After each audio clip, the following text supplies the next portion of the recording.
find a way. All right. Welcome back. Some delay, but now we're up. Roll 20's up. Everything's up, except for maybe the sun. It's not really existing very well in Barovia. I've got a little bit of sunlight. Yeah, So, welcome back. So we're to today's session, episode 11, and we've got with us the one silent one as the unflappable Undertaker, Ezra Pheras. We've got Miss Misery as the honorable fighter, Segrid. The Embrace as the inquisitive bard, Kendrick, Dantiir Cuthilioni. Squid Kittens as the oft-tested cleric of Kelimvor, Toren Forester. And Bad Wolf as Suni's strong servant, Anna. So, last we left our heroes, you are in the little village of Barovia. There were not too many people left here. There's no walls, there's no gates, there's no protection. So they've been maybe picked on a little. The ones that you did find, Mad Mary, Father Donovich, the Kolianas, they seem to either be in various states of distress or looking for routes of escape. You have at least been fed up from the Blood of the Vine Tavern. With breakfast in your bellies, just one last thing to do here. Take care of Father Donovich's favorite son. Only son. Last son. Best son, you know. Stab. No, you don't even know what's going on yet. I don't know what's going on. No, I do not. Well, we're going to kill the child. Sure. So you've got Ireena and Ismark have got a wagon cart. It's more of a cart than a wagon and more of a piece of wood with wheels on it than anything else. You've got horse adjacent creature pulling the front of the wagon. I forgot about him. Somebody else forgot about him in the stables. Thank goodness you rescued him. And they've rolled up with you to the front of the Church of the Morning Lord, which has a lot of smashed windows and claw marks on the doors. This is where you had last seen Donovich and Doru. You heard Doru. Toren would have taken the brief jaunt to explain to Anna exactly what he assumed was waiting for them, and that this was just a brief taste of the curse that haunts this land, and that she should know what she's in for as soon as possible to best prepare herself. And would she mind accompanying him to the front line of this endeavor? Yeah, that's really fine. I just have one slight problem. Mm-hmm. Does the sun doesn't seem to come up here? Is that right? Correct. Sun never shines So on how will we know that they're vampires if we don't see them glittering? Because they try to suck your blood. I can't. I've never have I ever read about glittering vampires in my education? It got. You can do a history check, sure. You can do a survival check. Roll for Twilight. Let's see. Survival or history? We'll do history. I'm better at that. 15. Sure. There were around the training grounds. There were a number of scholarly works on all types of monsters, beasts, and creatures of the night and darkness that Kelimvor and occasional visitors from envoys of the Raven Queen would, just kind of huddle together and make sure that they dispelled any myths and things. Incredible amount of disdain for the maybe more tawdry novels and novellas that were being traded about by common folk, maybe romanticizing some of these creatures of the night. There was definitely one where vampires sparkled. that. Now, would Toren have been into that? No. Okay. He's very much, he prefers lied. textbooks.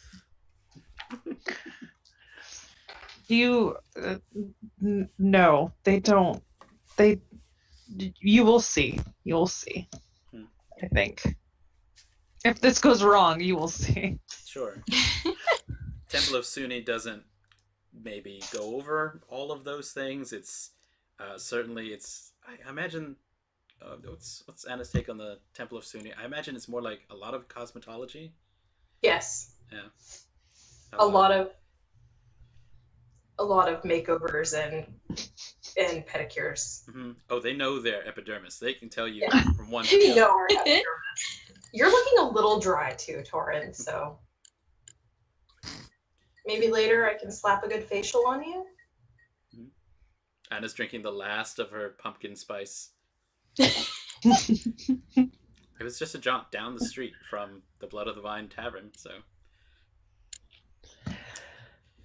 Alright, you're there. Front lines, church. There's a bit of moaning coming from within.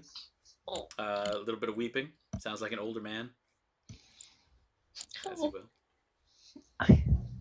I think I can fix this. I think. If you can't, I will.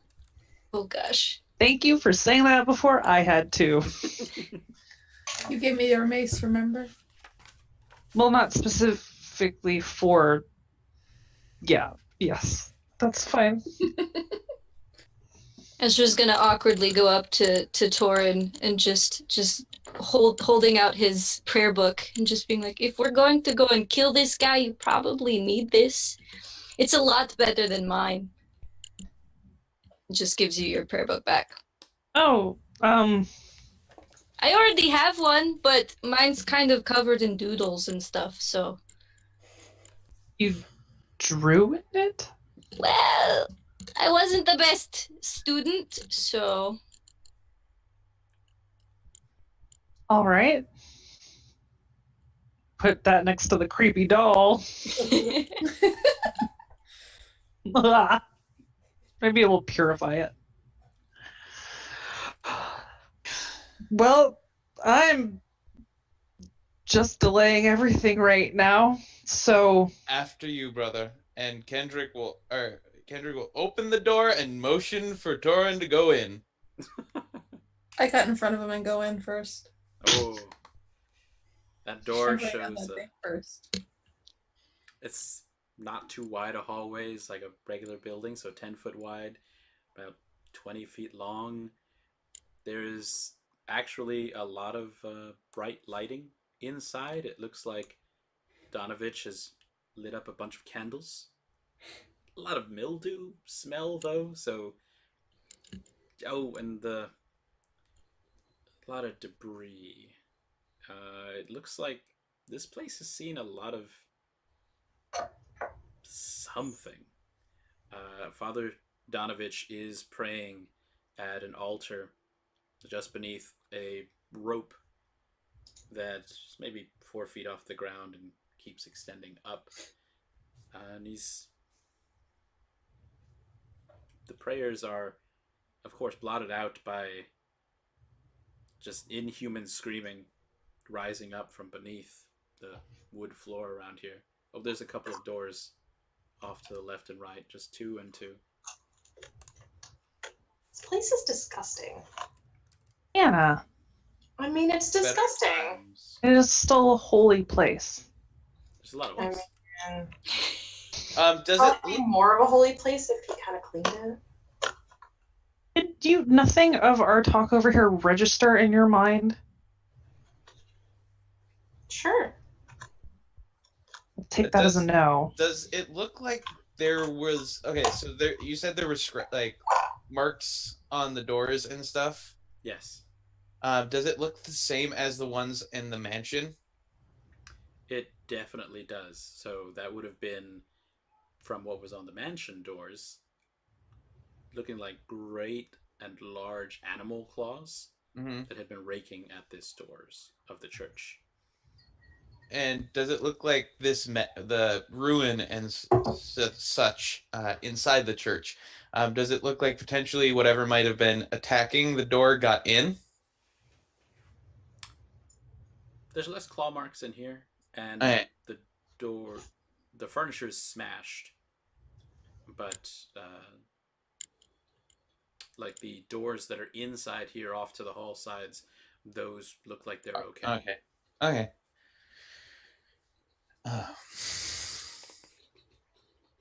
Father, Kendrick is going to call down the hall to where and he's going to yell loudly because there's shrieking and howling going on. Oh yeah, it's like the worst Toys R Us. Yep. Just constant. And Donovich does look up. He's on his knees there, praying at the front part of the chapel, and as he looks up from the altar, you see his just bloodshot eyes and deep, deep circles beneath his eyes. Like, did you... I'll move up closer to like actually like not have to scream and yell. I'll follow him and I'll start checking the doors. Mm-hmm. They don't seem to be locked as you give a tap. Donovich says, "You've come for Doru, haven't you?" As we promised, yes. He's my only son, you know. Just fell in with maybe the wrong crowd. Be that as it may. What he is now is... To be fair, I am going to try to help him before the worst. There's no need for it to be this somber just yet. If anything, whatever we do will be an act of mercy. Do you want him to be like this forever? Like this, at least. At least he's with me. I thought I had lost him a year ago. And at least he came back. Maybe if I pray long enough, the Morning Lord will show their face and fix him. I may not be a representative of your lord, but I will do my best to return him to you as he was before he left, if that is within my power.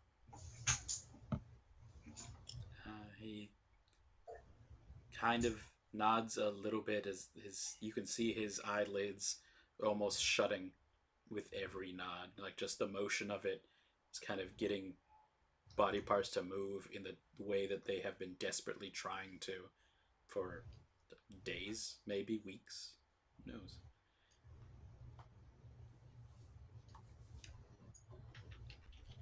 And so he continues to pray now to the Morning Lord for forgiveness for whatever sins he's committed, for the sins of his son, for the people of this town, of the valley. Keep them safe, keep them whole, and shine a light upon them. Father, where is he?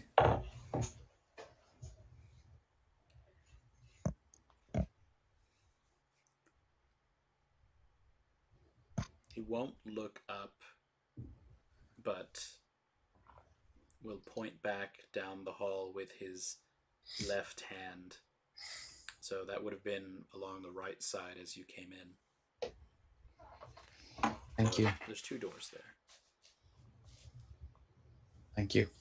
Okay. And he will turn and join Segrid. Okay. Toren will hold his hands. First of all, not all of us are going in there. I will stay to comfort the father. You know I'm going. No. Anna and I will go. You will stay here. If this boy is the first to exit, you know what you have to do. If not, there's no need. There's no need to put any more of us in danger than required. I'm sure it'll be fine. Kendrick rolls his eyes. I'm glaring at Anna. I just say, fine. Oh no. I just glare back at you and glare back and forth. I am not. I can't. Let's. Okay, great. We have a plan, and it will work out fine.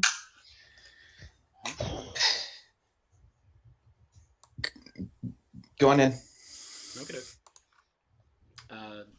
Dantiir, the first door that you open there on closest to the main part of the chapel is kind of maybe a neglected office. There's a desk and a chair, and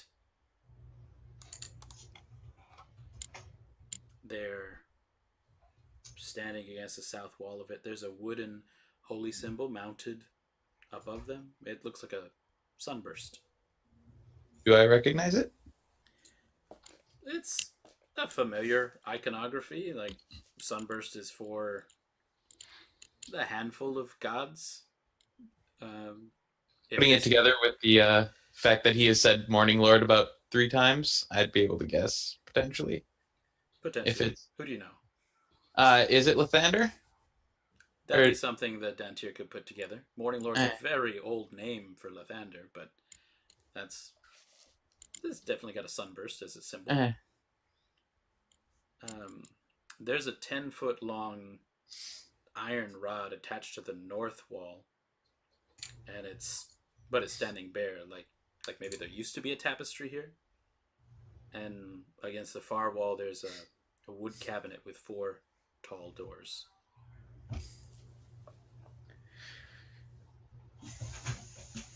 There's no sound or no movement from within the room.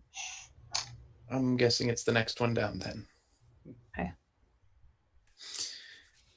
And you two in the hall. Mm-hmm. Anna? Yeah. We going in? Yes. Okay, Good luck. let's do this. I hate all of this right now. Nice. Okay.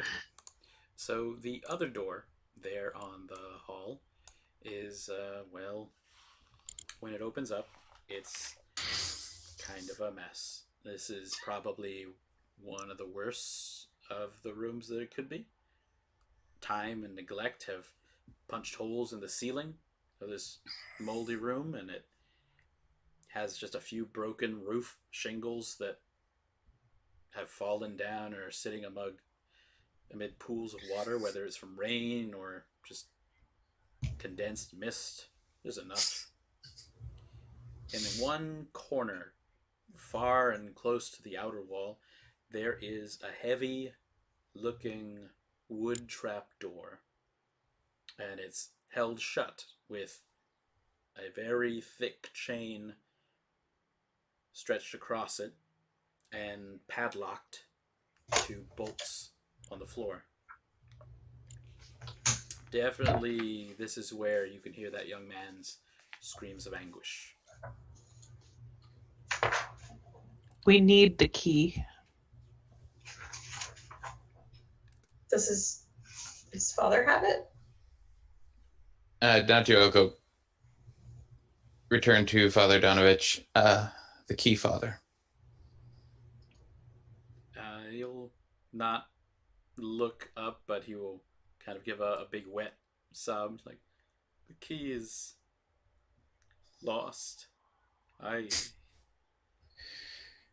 threw it away one night just to be sure that I wouldn't release it. Where did you throw it? Well, no, we I just... have a mace. I was about to say, we just break it. You have... Dantiir will still ask him, where did you throw it? He took a walk into the Svalak Woods, west of Barovia. Okay, never mind. And he'll return.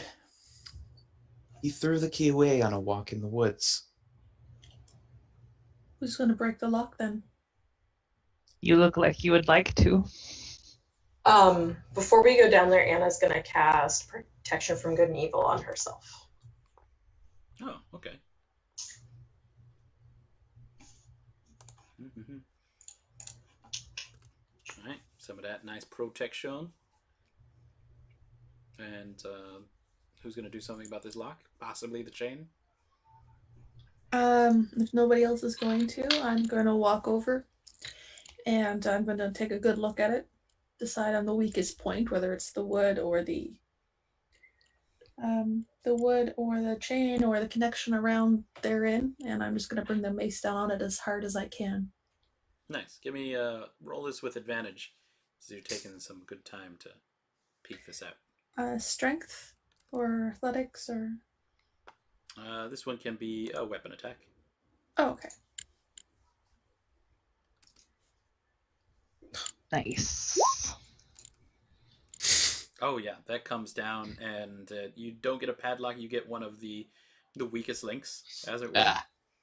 And you do smash, in fact, a portion of the trapdoor as well. You can hear it like come loose a little bit, almost in the wrong direction, but it's loosened it around the sides. Like imagine that you're trying to undo a lid on something that's just super tight. So instead of reaching at the edges, you have pressed it in the middle. The edges of the trapdoor have like folded up slightly. Okay. So you loosen it. There's no chain.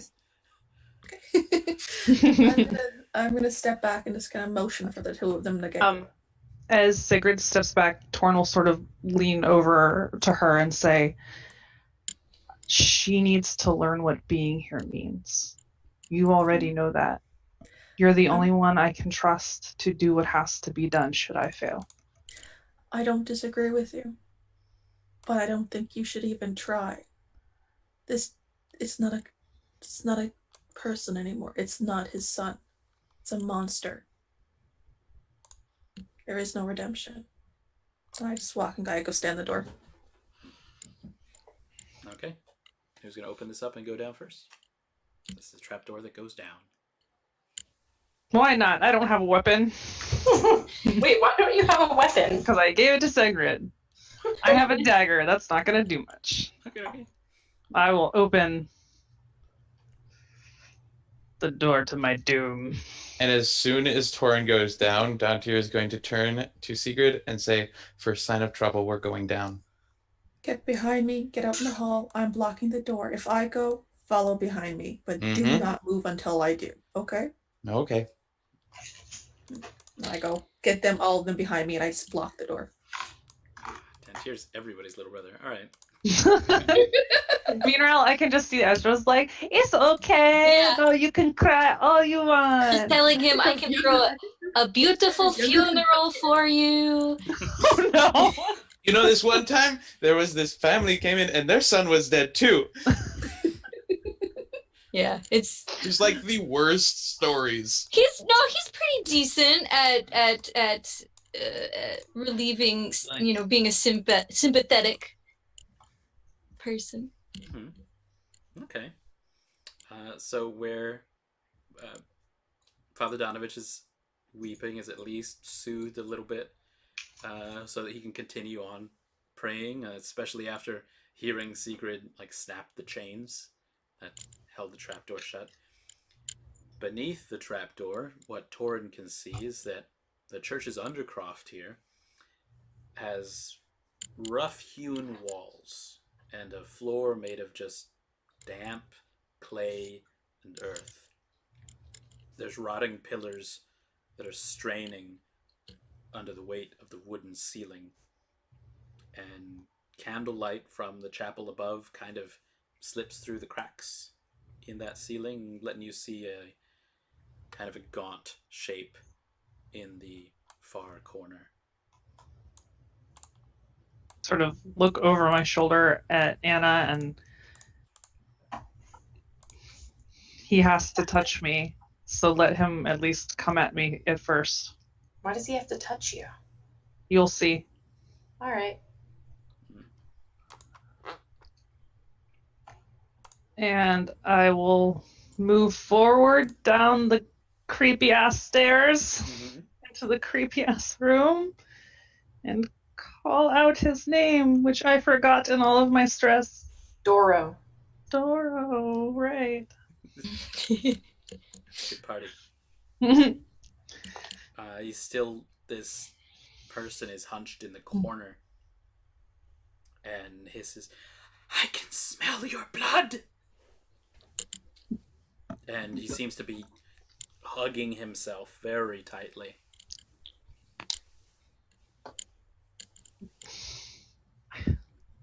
Don't even know what to say. I will continue to slowly walk towards him. I don't have a weapon. My shield is on my back. And we'll just be saying, like, soothing nothings about how nice it is to meet him, and we're here to try to help, and all sorts of things that really don't make sense given the situation, but just a calm, steady flow of pleasantry garbage. I just had an idea. No. How close is Anna to where Toren is? She's following him. Okay. Then Doru continues to hiss to himself almost, but saying some repeated phrasings like, "I can smell you, I can smell you, I can smell you." We should have brought him something to eat. No. It would have calmed him down. Anna, do you have anything with you? I have myself. I don't have any blood. You have blood. I mean, in myself. That's true. I've got pumpkin spice tea. Do you still have the mug with you? Yes. Like, you can't Lie. just throw this away. It's expensive. Yeah. It's the next time you're gonna have this. So just let me at least get one hand on him, and I will continue to move forward, Sure. being like, it's okay, I know things are awful. I'm here to hopefully make them not awful. Okay. So you want to get close enough to kind of reach out to him? Yes, to reach out and touch. I think Fantastic. he's gonna bite you. That's fine. Ezra, roll me a perception check real quick. Oh, snap. 7. Nice. So you don't see the spider until it's already climbed down the rope of the church bell. And although it kind of alights off the rope and onto the chapel altar there, it's a spider. Certainly you've seen bigger and more frequent.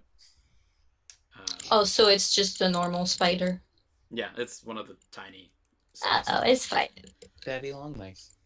Yeah, sidling right up to Daddy Donovich, so one of those things. Squish. Toren, where you have reached out to Doru, he almost recoils from your touch, and you can see his face now look up at you, and he looks at you and then Anna with very wide eyes, and his nose is flared as if he's been smelling something with a great amount of flavor, and he looks almost scared, excited. His eyes he looks from you to Anna. He raises his hands from his shoulders to his head and says, I've been so hungry.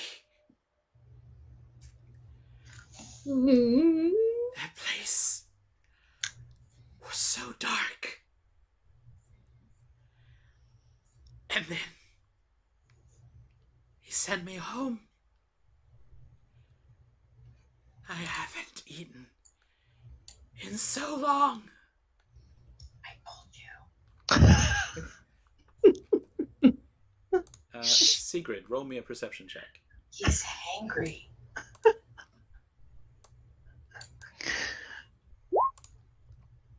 Oh, sorry, I forgot to turn the thing off. Oh, that's an 8. Okay. You're standing watch over this trapdoor. You can hear like loud whispers coming from down there. You definitely heard Toren say, coming here to comfort you, her sweet nothings that she was trying. So it's not unusual that paying attention as you are to the trapdoor there, that when like a daddy longlegs comes in from the window and starts crawling over your boot, it's nothing. No. Maybe have come across a lot of spiders in the woods. Certainly not in a church, but this is like the worst room in the place. Yeah. Okay. Back to where Toren and Anna are.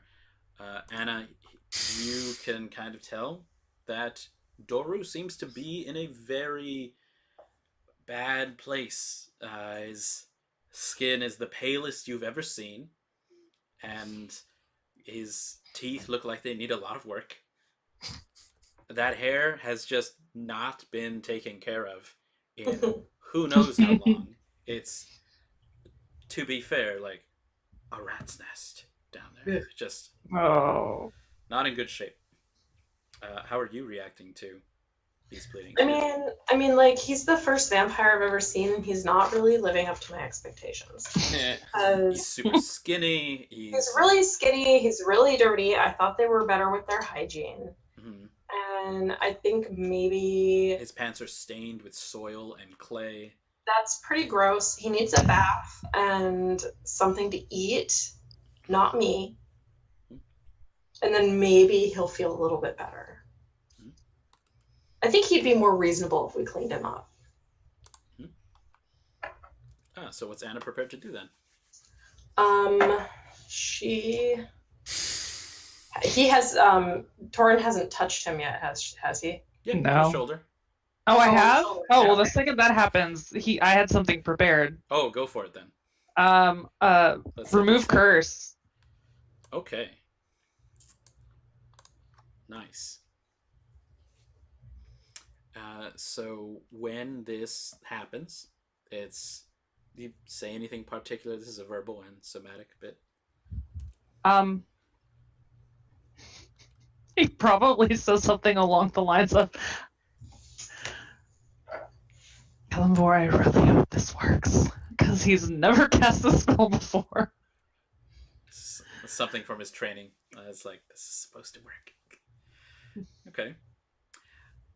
As you press that to Doru's shoulder, and he's looking at you with these wide eyes, they're just like shaking between you and Anna and you and Anna, and you feel the power of Kalimvor, as usual, flow from without, energize your body, pass to Doru, and Doru's eyes are still looking from you to Anna. Anna will help with probably something that won't work, but she'll try and bolster Toren's spell by casting Lesser Restoration. Okay. I don't know if that will help at all. By our powers combined. Exactly. Oh, nice. This is also a verbal somatic. What's Anna's juice that she puts down? She is going to reach out and touch the other shoulder. Mm-hmm. And just sort of, she's going to pat him on the shoulder and be like, there, I'm sure you'll feel better in a minute, and maybe we can get you into a bath. Mm-hmm. Okay. And then that power flows from without and down to where Doru is, and you can kind of see his, he definitely gets out of the hunched crouch that he's been in, and he's able to kind of stand, and there's slightly less pain in his face. And as he stands, he'll be able to flex his hands one to the other, and there's only slight pops of his knuckles on his hands, like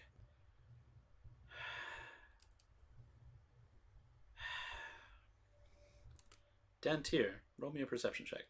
Okay. 12. What are you doing in relationship to the trapdoor and where Toren and Anna went down? Segrid is in the way of him getting to the trapdoor. Mm-hmm. So he's probably just looking like back and forth, like keeping an eye around, listening, like just in case something happens downstairs. He's totally just going to run past Segrid. But like probably just keeping ears and eyes open. Okay. Then kind of keeping this eye both on what's happening down through the trapdoor, if anybody's coming up or needing assistance, but also keeping this eye on Segrid to see if she's taking any action. She notices something before you do that you want to take action. You now notice that there's like a daddy long legs that's passed over Sigrid's boot. It's like, that's creepy, but well, you've seen worse, so you don't frighten easily. And then another daddy long legs like follows after that and like crawls over Sigrid's boot. And then like there's a third one. Which direction are they crawling? As if they're from the door and I guess towards the trapdoor. There's not really any windows in here, though there are parts of the roof that are broken. Gonna tap Segrid on the shoulder and then point at the large amount of spiders. As you tap, like a spider lands on your finger on her shoulder. And point. and so as you point at it, you're familiar with like the size of a feather duster, how it gets things in the corner. So a feather duster size clump of spiders falls onto your hand and your hair and your hat. I am stamping and flailing and trying to kill everything I can. Yeah, half of And it's if I on your can get shoulder. his hat, I will throw it. Okay. That's you can knock his hat off his head. I think if Dantiir, you don't mind having a cloud of spiders being knocked away from you. Dantiir. So for what Dantiir has been through, he's surprisingly like unfazed or like unupset by there being a ton of spiders. Just kind of like, okay. It's kind of one of those like immersion therapy for phobias. It's raining like, spiders again. Yeah, it's like he's kind of just like hat, foom, foom, foom. Some of the spiders scatter there on the floor. And he's actually going to move from the trapdoor and pause to take a look down towards Father Donovich and Ezra, but he's going to take a peek outside. Sure. The front gates. There are now spiders pouring out from every room. And Ezra, to where you are, they are climbing down in almost parachute military style from the rope of the bell, so that they are starting to land in clumps around you and Father Donovich. And Dantiir, when you look outside, Ireena and Ismark are trying to control the horse as this wave of spiders is rolling through town and carpeting the entire ground in a dark version of snowfall. this is a roiling mass of living carpet. That's creepy. Yeah. He's going to yell to Ireena and Ismark, "Get your asses in here before you get eaten too." That's a thing. And so I think that's when Doru, our vampire boy, decides to snatch at Toren and grab at didn't his work. arm. Mm. So You're gonna get that toe. I told you so. Blah blah blah blah blah. Double I told you so. he tries to bite at Toren's hand. So this will be a 24 versus your AC. Yeah, that'll do it. He bites down, and you feel it. There's 5 piercing damages as the blood starts to flow from your hand, and there's a bad feeling as you feel an additional 8 necrotic damage. Well, I am resistant to necrotic, so I only take 4. Bam, that's good. Your hit points maximum goes down by only 4 then. Okay. And let's go ahead and make sure that between the spiders and everyone else that you get to roll initiative. Okay, I can do Whoa! Nice. that. Ooh, Speedy Toren.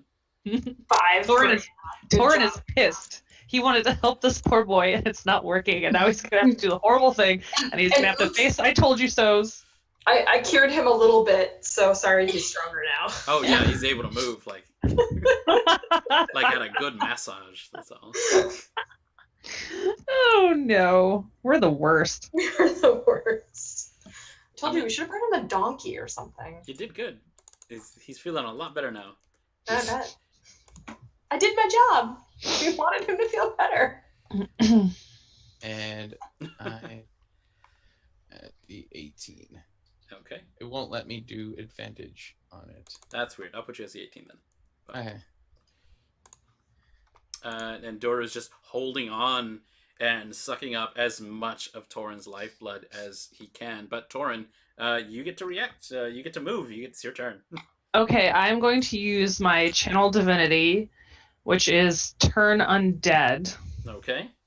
He has to make a wisdom saving throw. Okay. So let's see. His wisdom is well.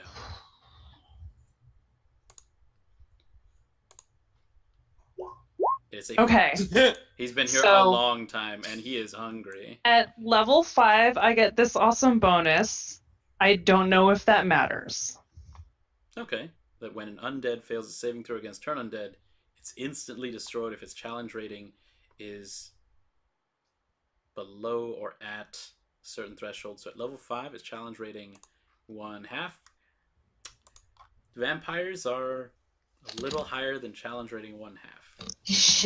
I think like a dog would be challenge rating 1/2. Okay, well, then he's An still... undead dog. A zombie would be at half. Okay. Then he can't take reactions. He has to move as far away from his cane as he can, which means he has to stay stuck in the corner essentially because he can't no. move toward me Okay.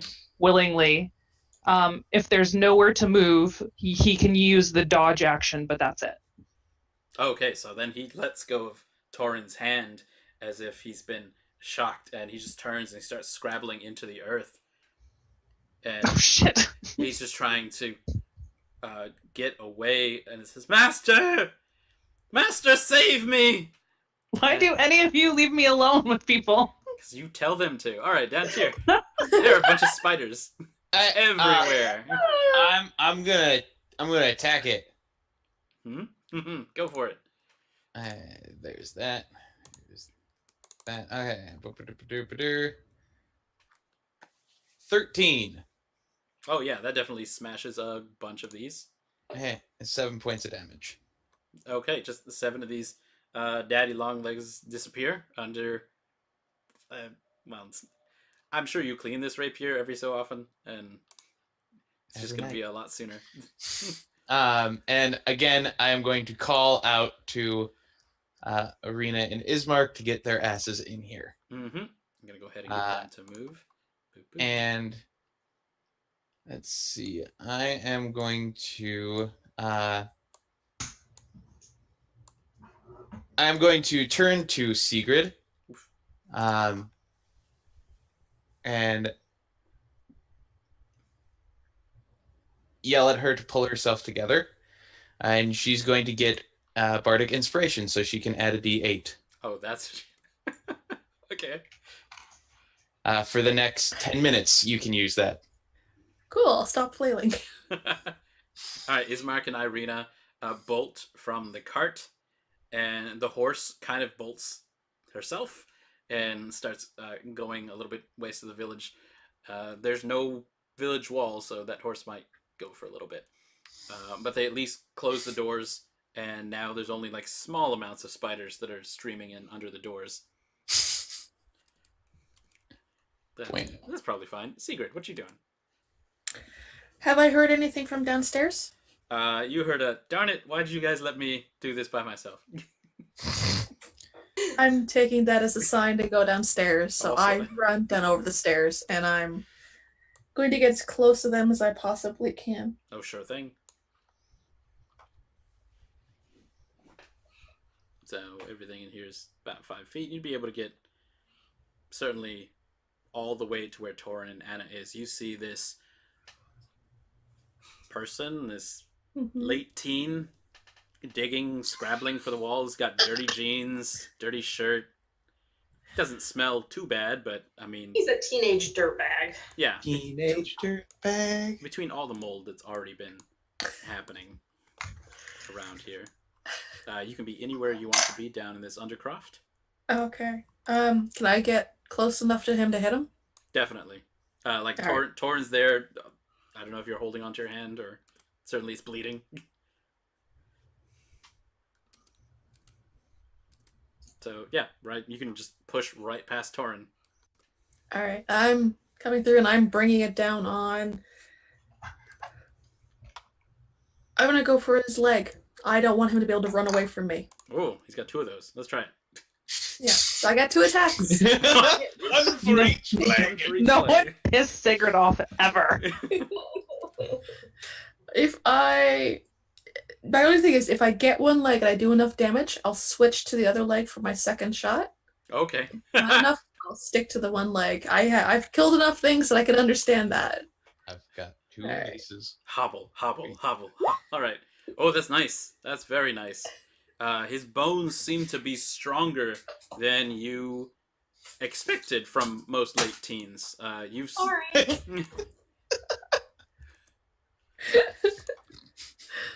So it doesn't snap underneath your first attack, but it does take like you feel that this flesh is being pounded. It's there was connection. There's not going to be a lot of blood coming out of this. That's the nature of maces. All right, I'm gonna go. Hopefully for the same spot. Back of the knees, secret spot. Oh yeah, that's rough.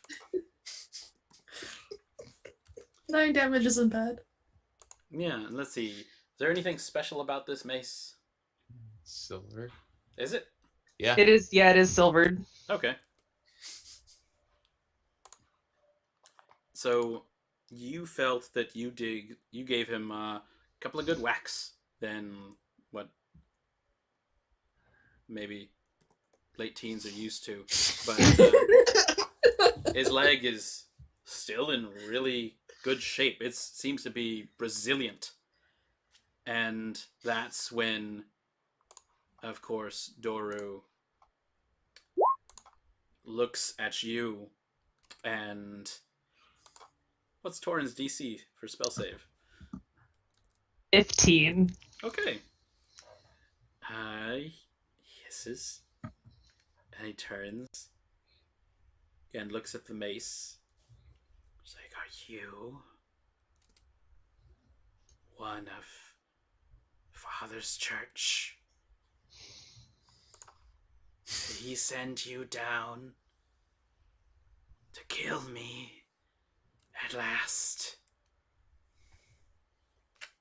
Talking to me or to Toren? He's talking to Segrid. Okay. Toren just touched him. Fed him some blood. Brought him snacks. I'm going to stare at him and to say, no, I'm not one of your fathers. But I will be doing him a favor. And there's no reason for me to hold back. And Oh, he's going should have said yes. launch himself at you. But meanwhile, Ezra, there's a lot of spiders near where you and Donovich are. This is worse than when I had to clean the temple attic. Oh yeah, this is flashbacks. They have now come down off of the bell rope, and it looks like there's at least 2 swarms of them around you, like 48 different spiders just crawling over your feet and Donovich's feet. They're biting at him a little bit. Okay. I think I will attack the one closest to the father. Mhm. And I'll just sort of like firebolt it. Ooh, Make it. okay.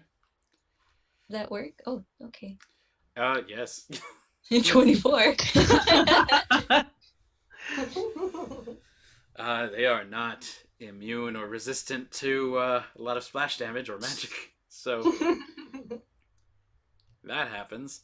Let's say that. Just like panic firebolt. Yes. So the ones that are right there by Donovich's feet, a lot of them go scattered.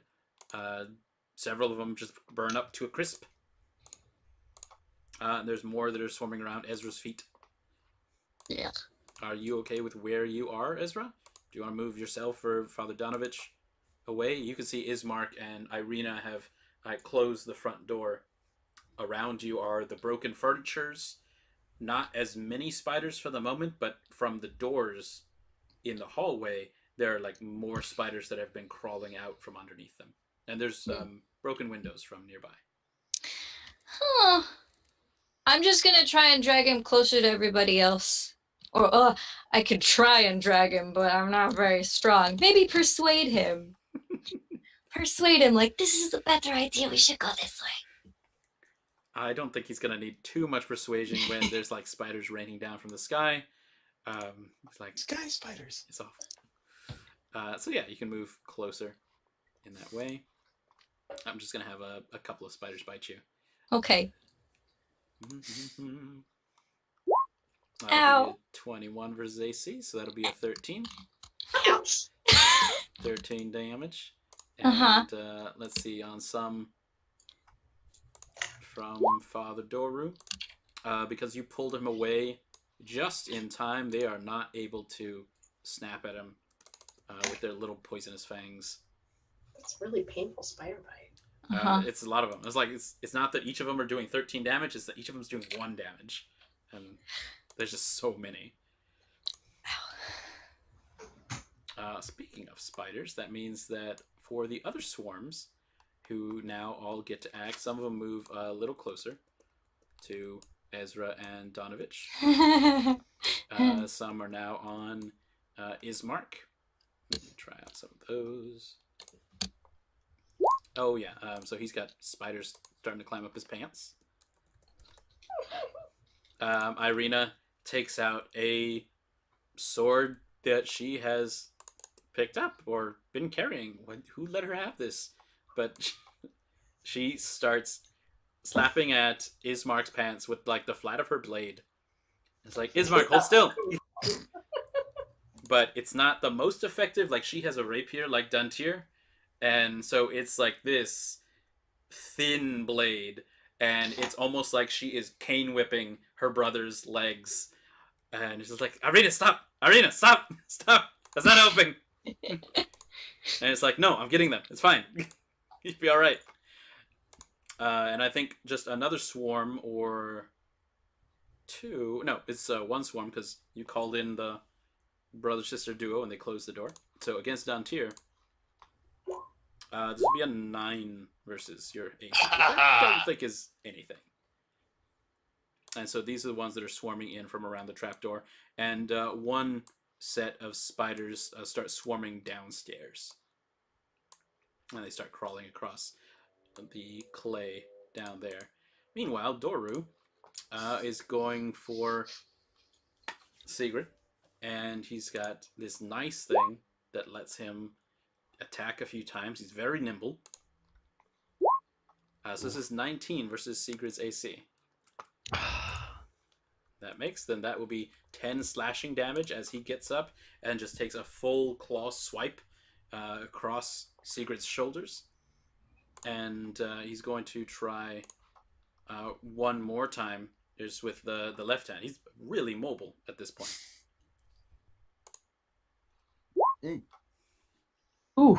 So on the second time, he's going to grab at Sigrid's shirt and cloak and try to pull her close. And you see his mouth just go wide, and these fangs are maybe at least 3 inches long from where they are in his face.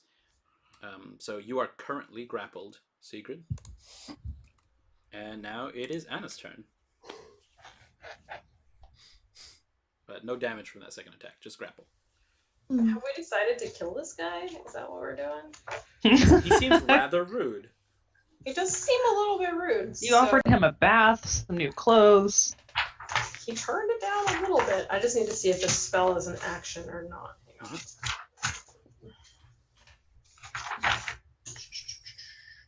Oh, it's a bonus action. Sweet. All right. That's a good deal. I'm going to cast. Why is this not? Oh. Okay. Magic weapon on my glaive. Dang. Okay. And I'm going to attack him. So it's a +1 to attack and damage for this. Okay.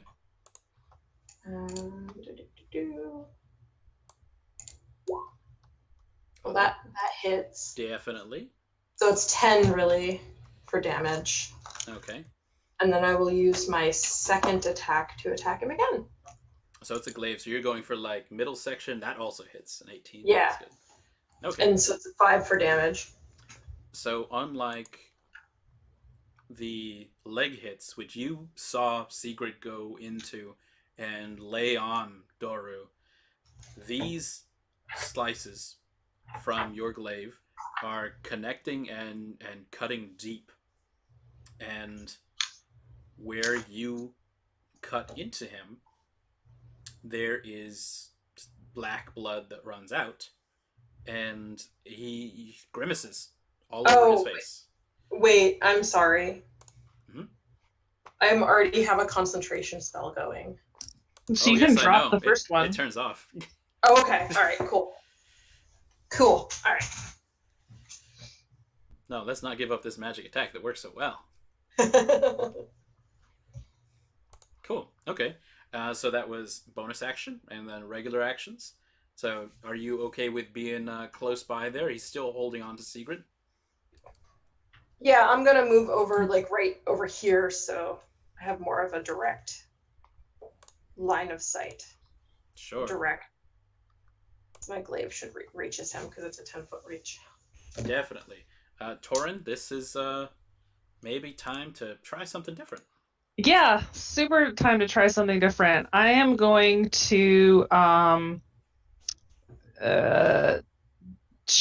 bonus action to Shield of Faith Segrid and give her a +2 to AC for the next 10 minutes, as long as I can maintain that. And then for my action, I'm going to Guiding Bolt Doru. And I'm casting that at... Ooh, what level do I want to cast this at? You have so many spells now. 10,000. I have so many spells, an extra 1d6. Cast it as a level 12 spell? I'll cast it as a level 2. Why not? So does a 22 hit? Yes, just. He takes 17 radiant damage. That's rough.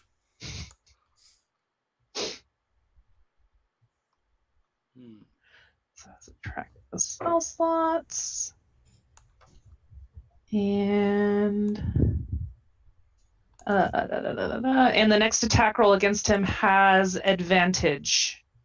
Oh, nice. So he's shining at this point. He is shining. Oh. They do sparkle.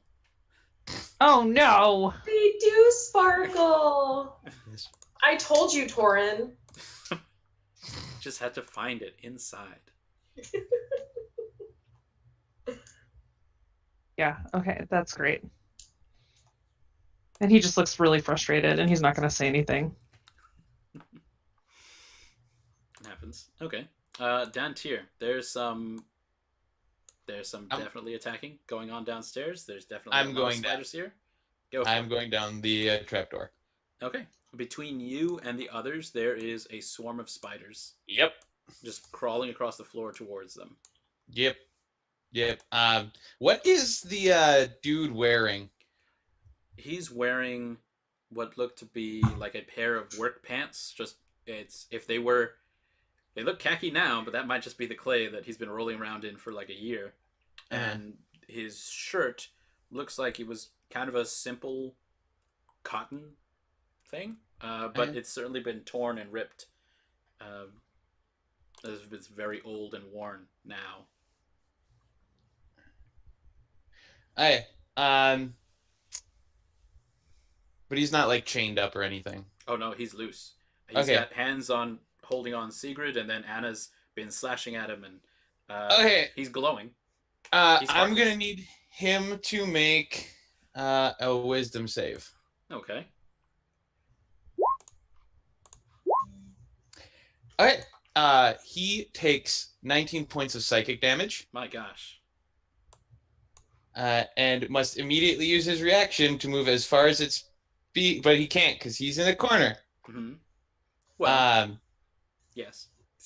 And I'm kind of on the opposite, so he can't really run away from me. And that'll be. He certainly lets out a howl. What are you whispering to him? Tell him he's pretty. No. Under his breath, Dantiir is just going to whisper, "You're going to die down here." And that whisper just travels through, past the spiders, along the walls, down to just Doru's ears.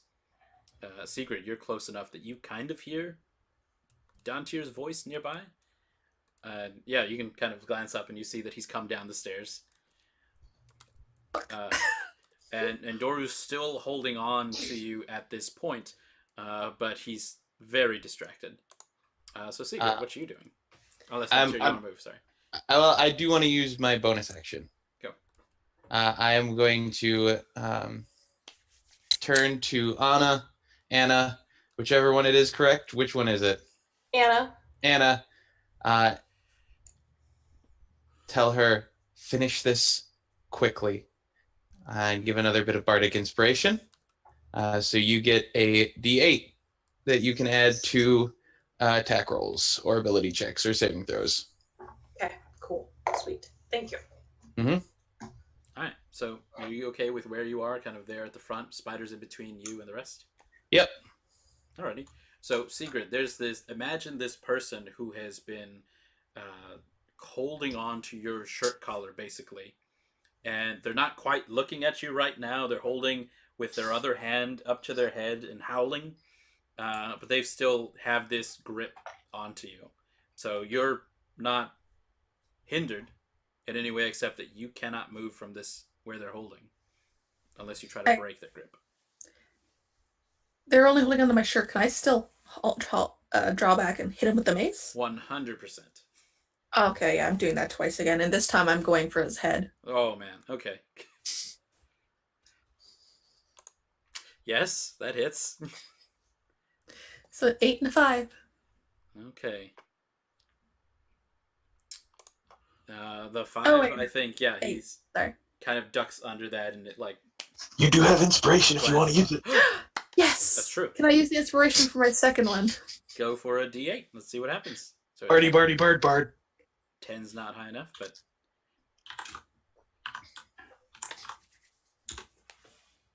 Ooh, yes. So with inspiration of +6 on there, that second mace slams down onto his head as well.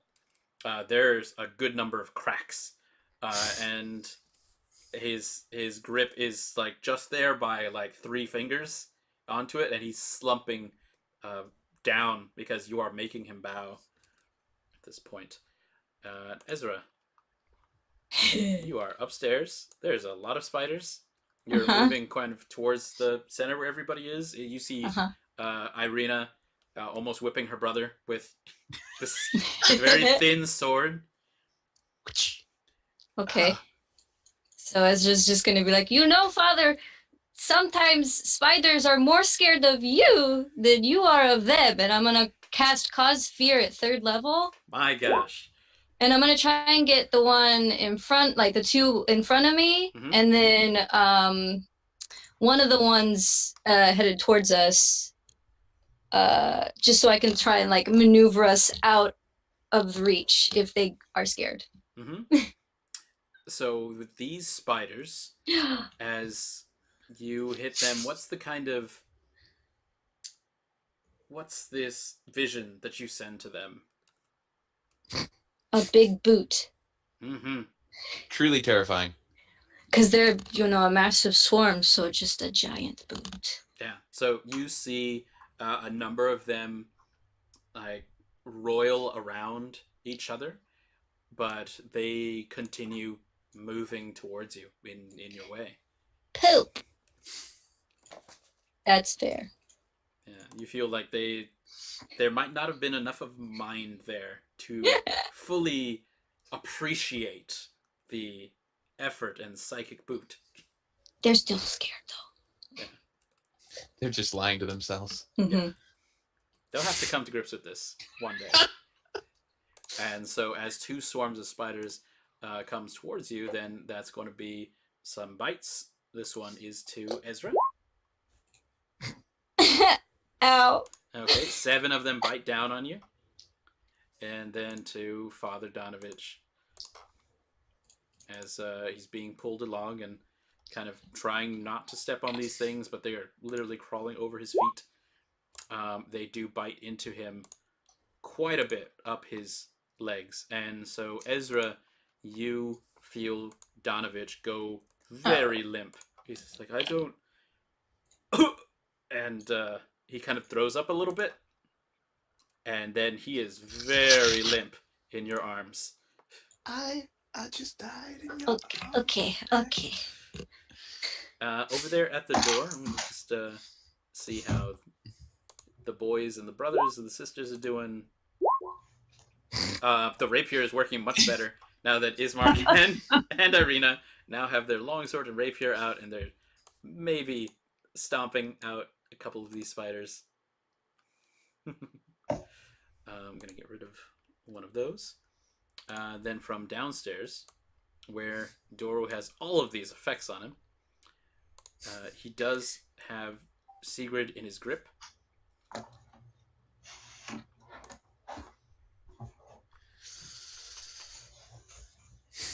He's going to look up at Segrid with just this blood running down his forehead and into one of his eyes, so that it's now mixed with what was left of the whites of his eyes to be a blood red in his right.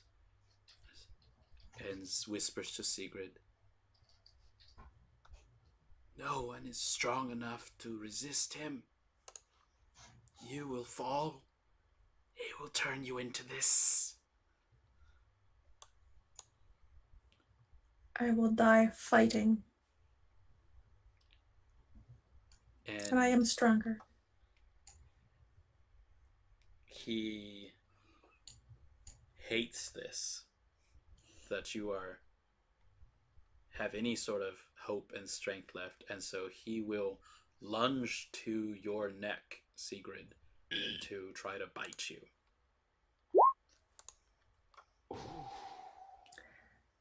Doesn't get me.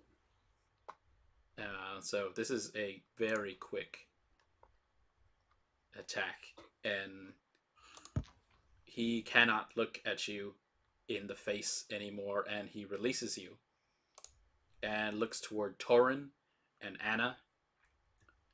Anna with her glaive out and shining, and Toren without any weapon in his hands, and will rush at Toren with vampiric claws outstretched. Sentinel. Whoa. So with Sentinel, that means you get an opportunity attack? Yep. Okay, try it out. I'm going for his legs again with him to start sticking up underneath them. Nice. Oh, very nice. Yeah, so with Sentinel, his speed becomes 0, so he's not moving. Okay, so like his feet get swept out from under him, so he can barely stand at this point. Toren, it comes very short of slashing at you. And that's a good save. Anna, how about you? Anna is going to Divine Smite his butt. Mm-hmm. Girl. Yeah, one leg looks broken. One head looks very cracked. I'm gonna use that D8 to see if I can. Mm-hmm. Probably a good idea. Okay, so and then plus it's a magic weapon, so that's a 6 to add to the 8. 14? He kind of rolls away from that. Okay, and then I will attack again with my second attack. Okay. That should hit him. Oh, it definitely does. Okay, so because he is a undead, instead of just 2 d8s, I think I get 3 d8s. All the d8s. All that smitage.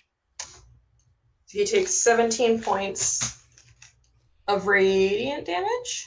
Holy schmacks. So from above, where there had been nothing but gray sky this entire morning, there is still an overcast to it, but there is just a bit of a glow.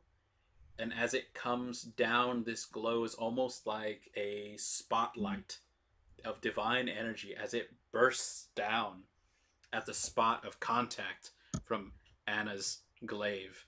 And it just widens the scratch wound that Doru had received from the glaive until it is like an ever-expanding hole in his body as it takes a large chunk of his shoulder and side, and Doru falls to the ground and is unresponsive.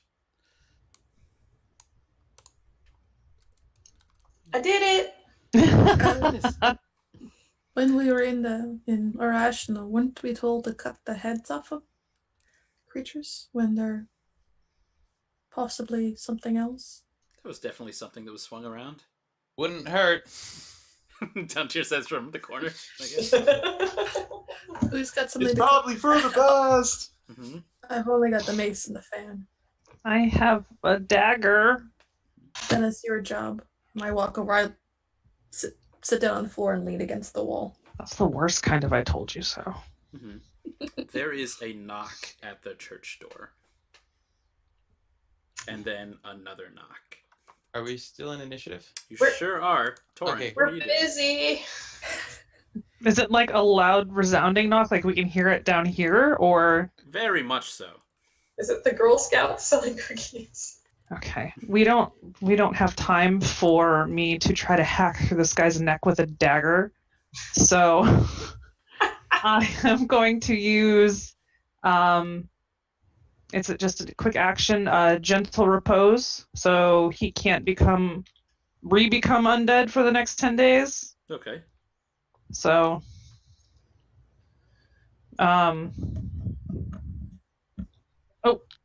really.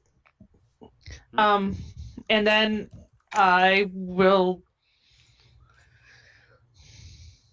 look very chagrined and look back towards the stairs. Can I see the spiders? It's in the space crawling along the floor. If this was a dirt floor basement, you would see a good center portion of it swarming with these daddy long legs, like a very thin, very gross looking carpet. Okay. Toren will say he will not rise for 10 days. Let us leave, and I will trudge towards the spiders. There's like no weapon in hand, just like 1, 2, 3. March. Yep. 5, 10, 15, 20, 25, 30, 35. Dantiir, your brother's heading towards you. There seems to be an ex-vampire in the corner. There's Oh, I lied. 30. all right. Now that Doru is down, Dantiir is going to head back up. And You run into Ismark and Ireena, who were just about to head down into the trapdoor, and Ismark is kind of dragging Ireena by the hand. And she has a rapier in her other hand, but like Ismark is saying, like, we have to get out. We have to hide. Ireena, she can't be found. Get down there now. They pass behind you and into the trapdoor. After them, he's going to call. Dantiir's going to call in. Who's at the door?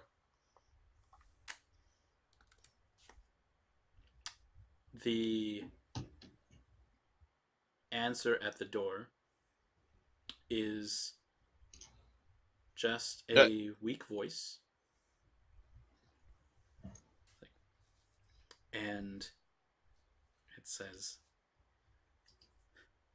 Dantiir, Kendrick, is this... He said this is where you would be.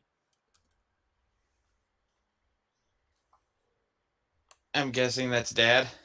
Yes, this would be Belgus Cuthilion's voice. Dantiir is going to walk out the door, and he is going to stab a bunch of spiders. Okay. On his way to the door. Sure.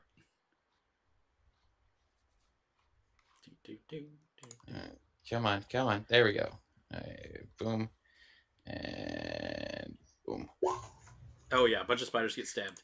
Hey, good. Just on the way, these are...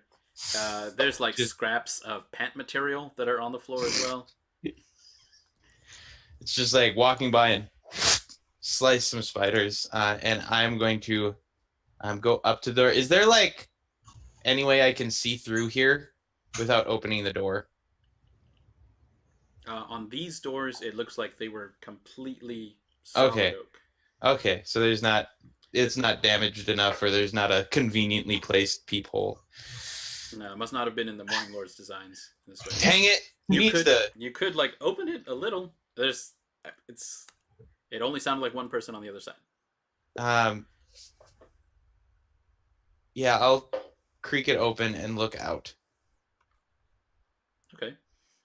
Standing there there's still a swarm of spiders all about Little Barovia here, but they're kind of standing away from the plinth of these little steps leading up, and they're in a hoodie and with no ears underneath because you're close and seeing, is the man who said he was your father the last time that you saw him back at the Castle Ravenloft. What do you want? Who are you? Who am I? I had you at my knee. You walked died. Through... You died. The reach of Lord Strahd is vast. This is his plane. He is the ancient and the land, and I thought my brother and I had escaped, but there is no escape. I don't know how he brought me back. Some incredible dark power that he has.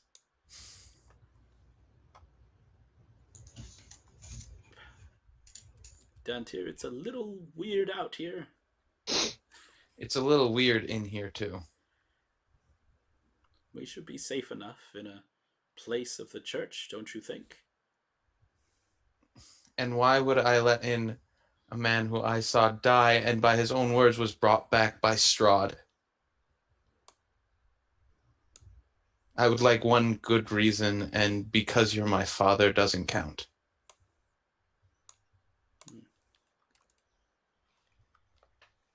I'm going to point at like his face and just be like, I don't know what actually is underneath that skin. Your father's face kind of falls for that moment, and he kind of looks you up and down, and it's like, you have grown into a formidable, strong young man, Kendrick. And then he is looking into your eyes, and Kendrick, Dantiir, Cuthilion, give me a wisdom saving throw. Will Oh. do. Oh shit. Why you Whoa. don't open the door? That is a natural 20.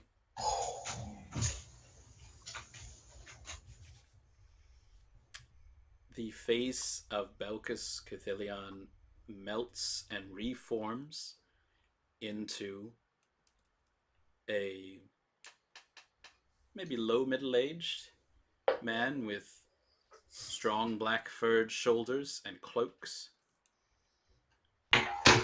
And he's still staring you in the eyes as he, the count of this domain,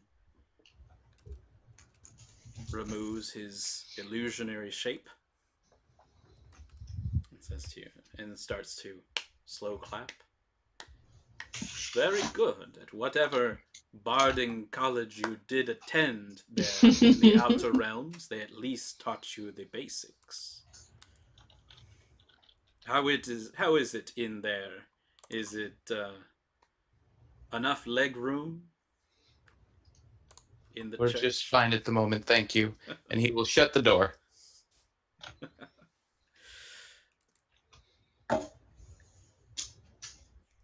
You disappoint me in this hunt, young Cuthilion. Your father sends his regard. He said that you and your brother would disappoint me here.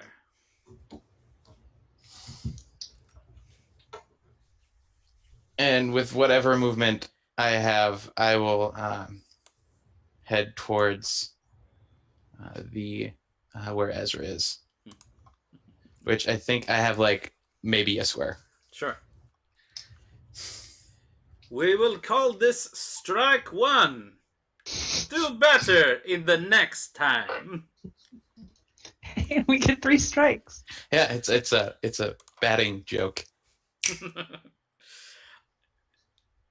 From downstairs, Segrid, and upstairs, Ezra, you hear you heard some of this conversation, Ezra, because it was being shouted. But there is a sudden, like, screeching of like a very loud bat, and it can be heard with its echolocation screechings, kind of flapping away and around the church, goes through the bell tower very quickly. But after maybe the 10 seconds that it takes to do this sweep of the Morning Lord Church, all of the spiders begin to retreat out of the church windows, floorboards, and doors, without giving you much other than, I would say, a second, third, or fourth look. They've got 8 eyes, so it's a lot of looks they could give you. Donovich is currently dying in your arms. Tonight. Yeah. Segrid, what you doing downstairs?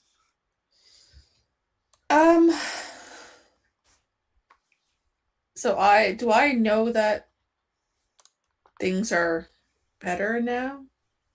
The spider swarm had, like, Toren was walking through it, and they abruptly scattered, and they started going towards the stairs and up to the trapdoor. And Ireena and Ismark have clambered down there, and you saw them come down, and they are pressed themselves against the wall, and they just are like tight-lipped, and they're watching the spiders go up and out the trapdoor.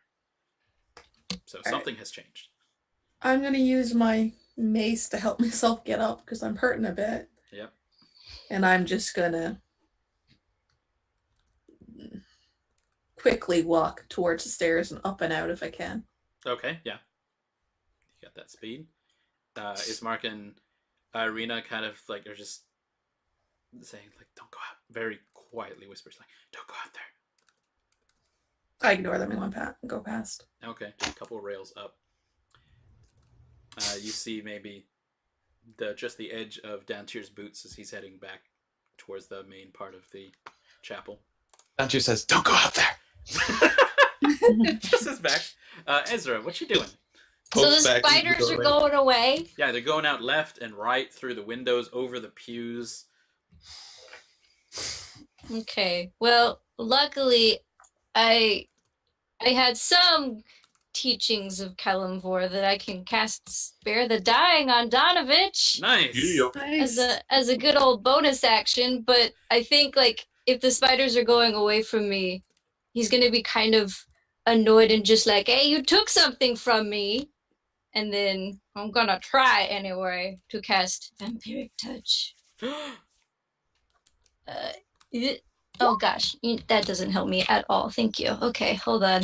Mm-hmm. Oh, what is my? It's +7, so it's a.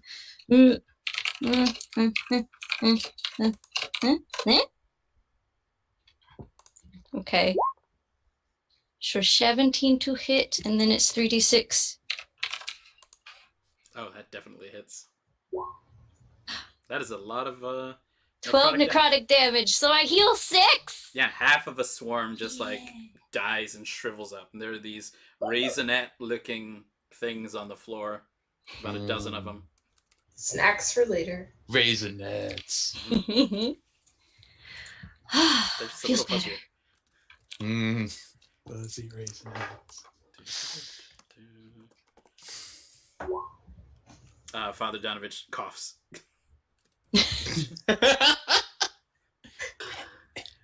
And at this point, all the swarms of spiders have left.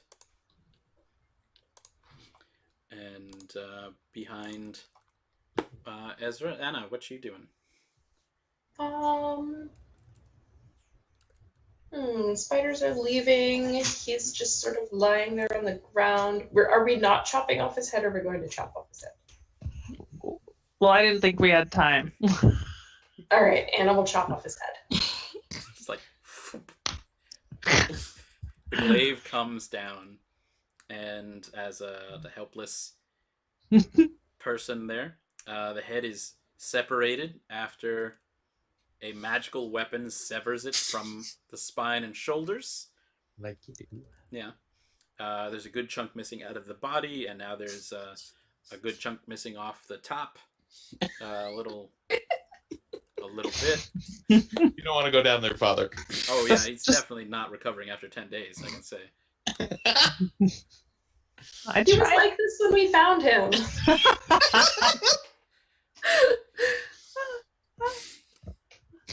Nice. Oh my god. So that's what happens down there. So I'll say that's the final turn of that combat and encounter, when Ismark and Ireena get up to see what everybody else are doing once they finally kind of determine that there's nothing coming down.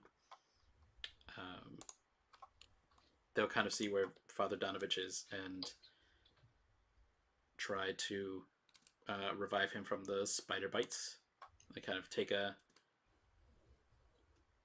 Ireena takes her rapier and kind of like slices along where the largest amount of bites are, and kind of lets blood out,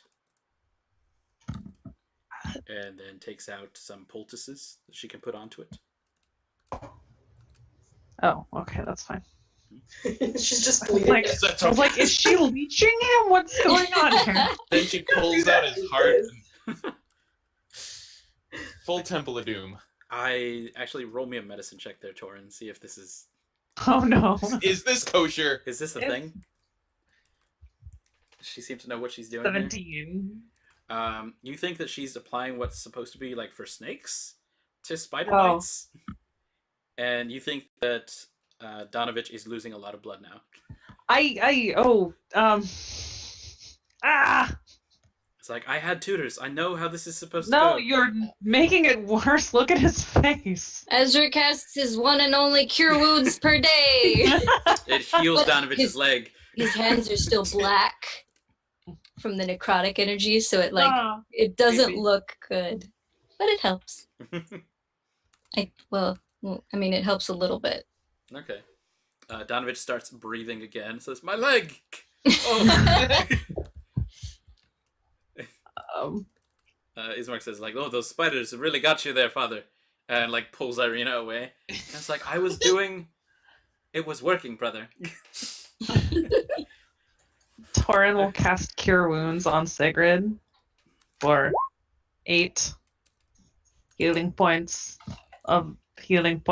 and will healing damage.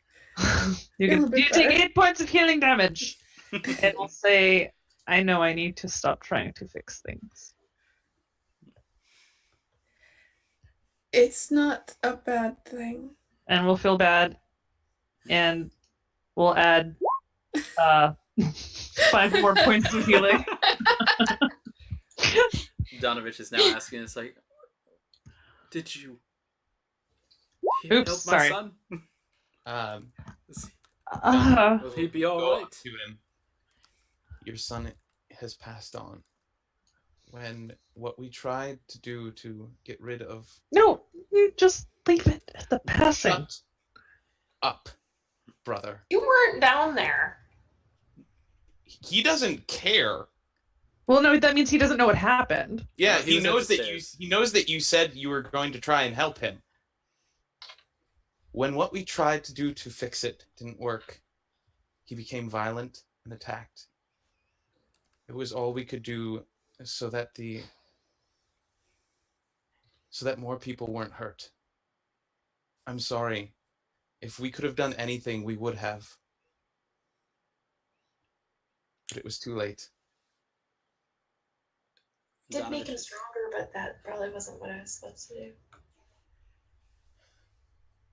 Donovich will look from Dantiir to Anna, and like more tears will well up in his eyes. His hand had been at his leg, where he had been bleeding out, and now that that's dried, he kind of puts his hand up and across his eyes, and he's got those starting to do those shuddering sobs, and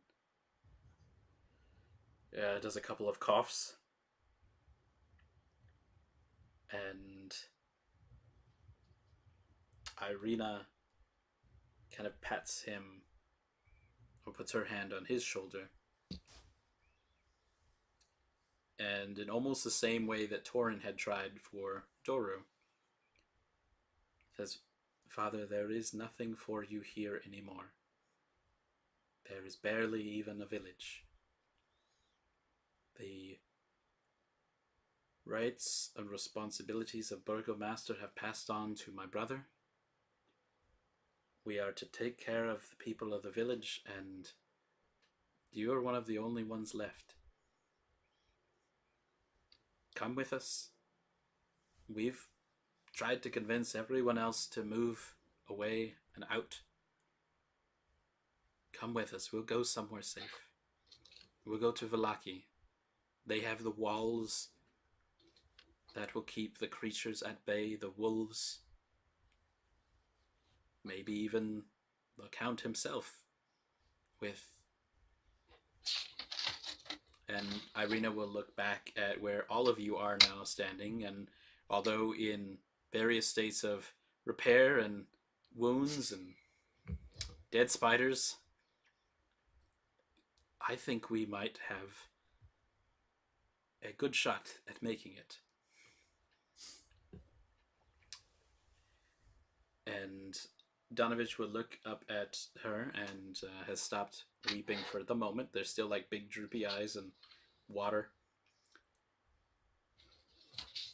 And just says, "Oh, daughter, there is no safety from Count Strahd. Walls will not keep you safe." And he'll kind of tear at his robes until he pulls out a icon of the the Morning Lord with Dantiir you would recognize as like one of Lathander's symbols. And he yanks it off of his neck. There is not enough strength from just the Morning Lord. You need to find the powers that were here before Strahd. You need to find the ravens. And he's got this pulled out necklace in his hands, and he pulls himself up to like a sitting position and looks back out to all of you. You did what you had to. My son is no longer suffering. He never really came back.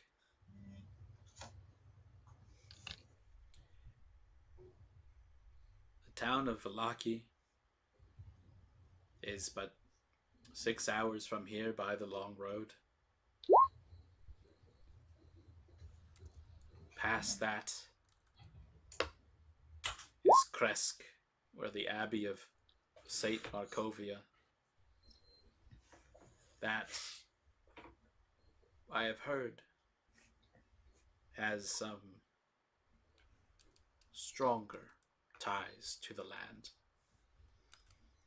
Someone has been there and is keeping it safe.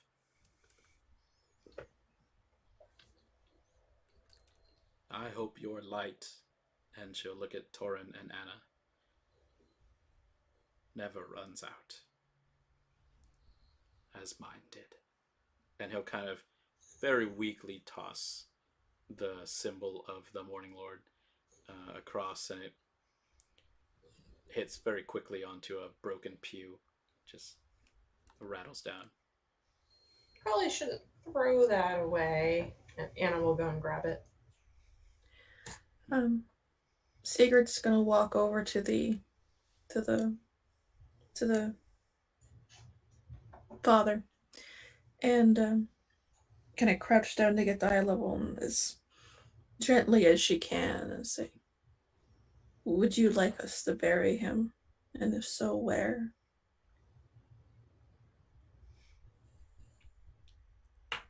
He'll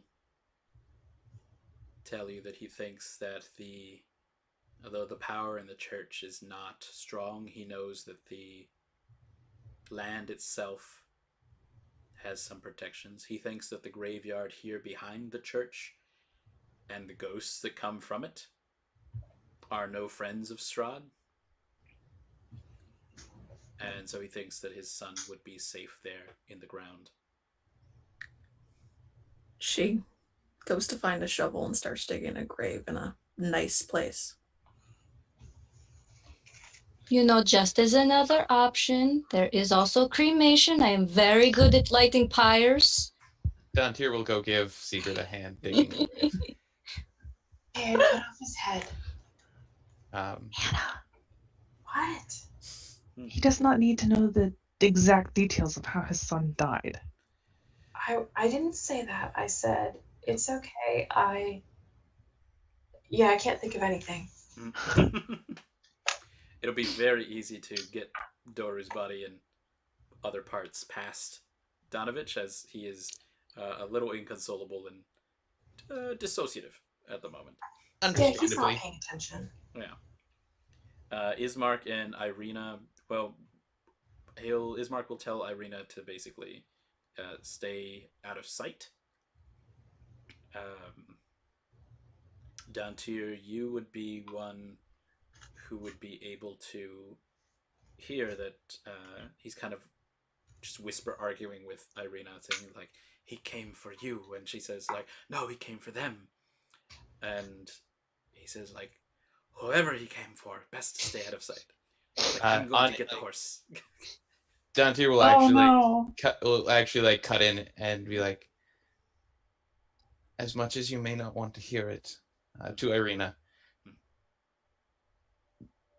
he's right. Whether he came for you or for me or for my brother, it is best if any of those who are particularly attractive to Strahd are kept hidden as much as possible.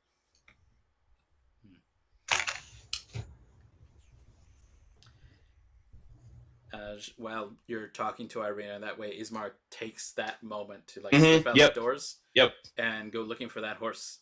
Gotta I find that hope horse. he's still horse adjacent and not horse deceased. He's now- He had a few spider bites, but he was He's horse subterranean.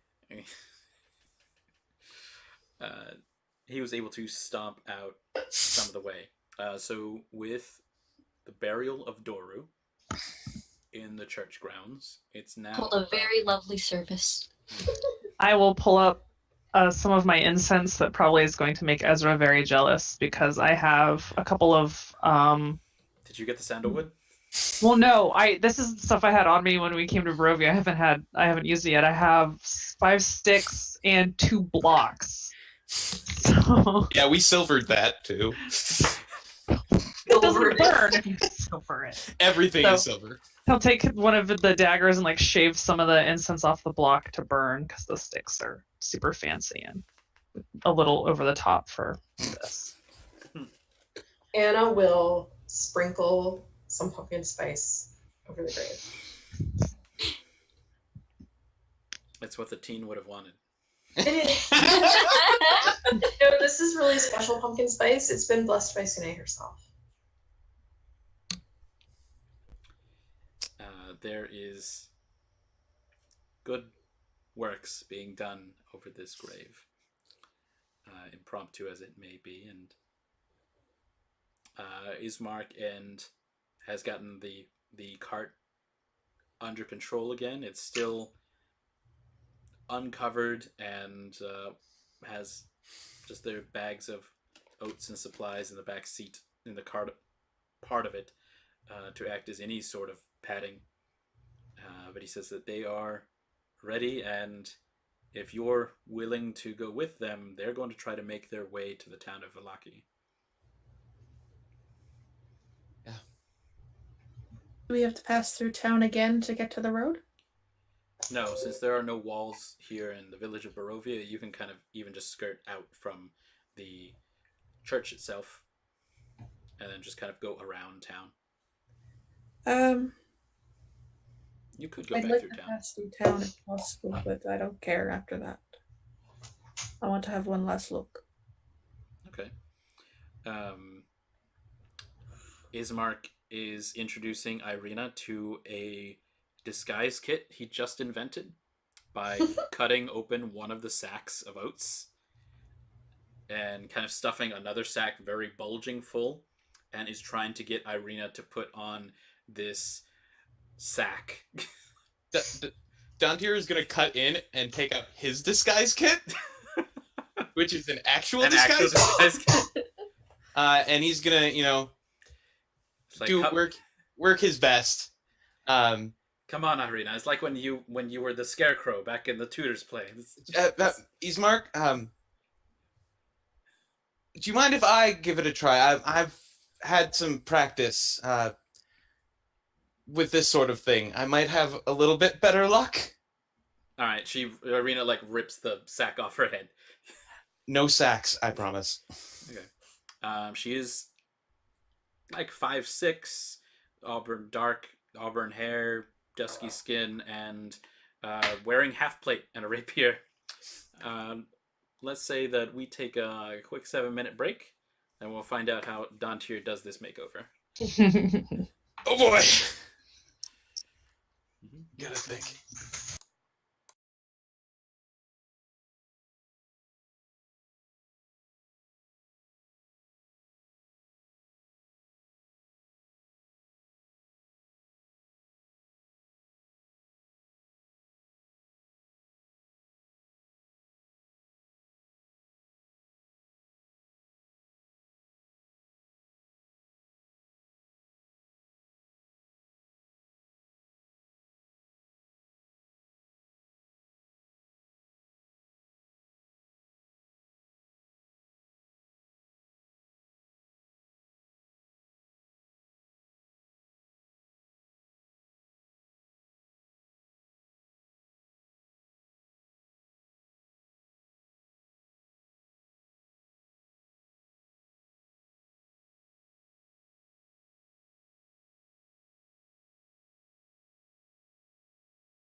now we are back.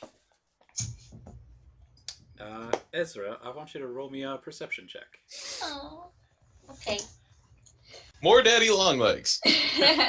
Just regular spiders this time. 17! Real nice. Okay.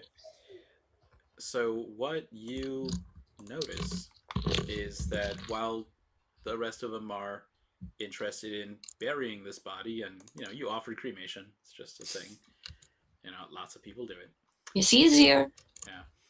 So you have a little bit of time on your hands as they're getting the earth deep enough that you get to looking around at the other gravestones that are around here. Inspecting their handiwork. Looks like some of these might have been professional. Then it looks very much like past the headstones that have like families of the Indiros, the Colions, the Bascomares, that there start to be these smaller grave markers, like almost just a stone rod with etchings onto it that are... There's no name on many of these, on almost all of them. There's descriptions of like wise man or passionate woman, and then it kind of just marks a date. And the date that is listed on there is the year 731.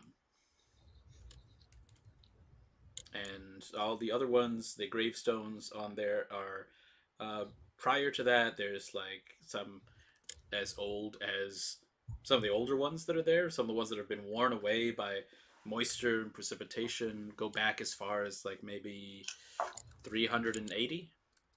So 380, 400, 440, 446, all the way to all of a sudden this mound of maybe 60 different markers, and every single one of them end at 731.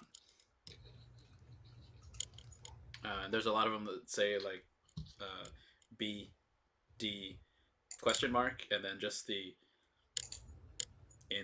death date is all 731, like all in the same month marking.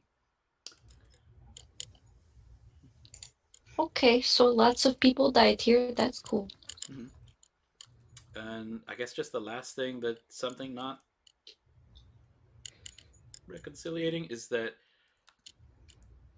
last time you checked, like on the old funeral schedule, the current year is 1494 by Dale reckoning. That is weird. And a lot of people died that year. Okay. It just happens. Sometimes there's a plague. What have you. Yeah, that's true. Okie dokie. You guys have a cart and a horse adjacent thing to pull the cart. That's very well. And at Segrid's request, Ismark is kind of getting the horse to turn in the direction of just the main street there in Little Barovia. Meanwhile, it has now been enough time that Dantiir has worked his magic, his stage expertise on Ireena Coliana. What's she look like now? So the first thing, I've had her switch out her clothing and armor to something a lot more not noticeable, something more bland. If she is willing to let me, I will cut her hair. If not, wigs. Her hair is auburn, you said? Yes. Okay, so I'd probably very deep auburn. Either if she will let me cut her hair, I'll cut it short, and then yeah, she knows she's got to be disguised. She's already been Yeah. bit twice, so goes up to how far? Let's say it's pretty short, pretty short. Like, how long is it before I start going at it? Oh, it's down to like the middle of her back. Okay. So probably shoulder length. I've grabbed some mud and stuff to like smudge up her face and make her look a little bit poorer instead of daughter of the burger master. Oh, okay. And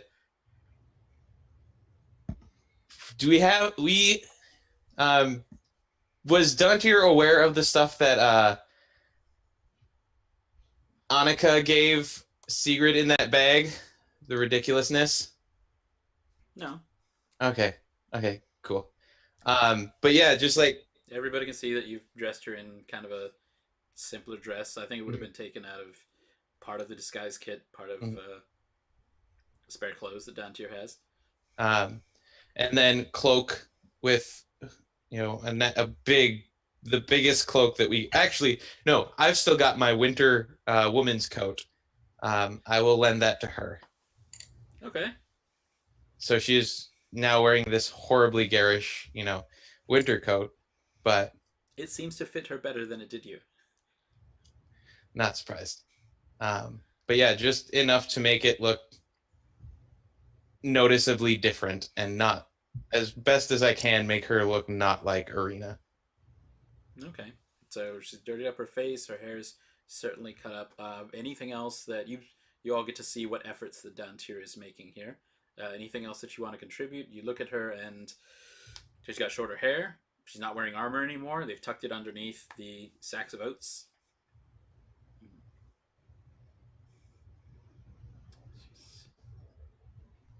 She has her hair cut in such a way that she's looking for a mirror that I think will be included in the disguise kit. Mm-hmm. Yeah, I'll let her see. Do you think you should have let the Paladin of Sune do some makeup? Well, let's see. Dantiir, I want you to roll with the disguise kit. And hey, so question. Yeah. For attribute.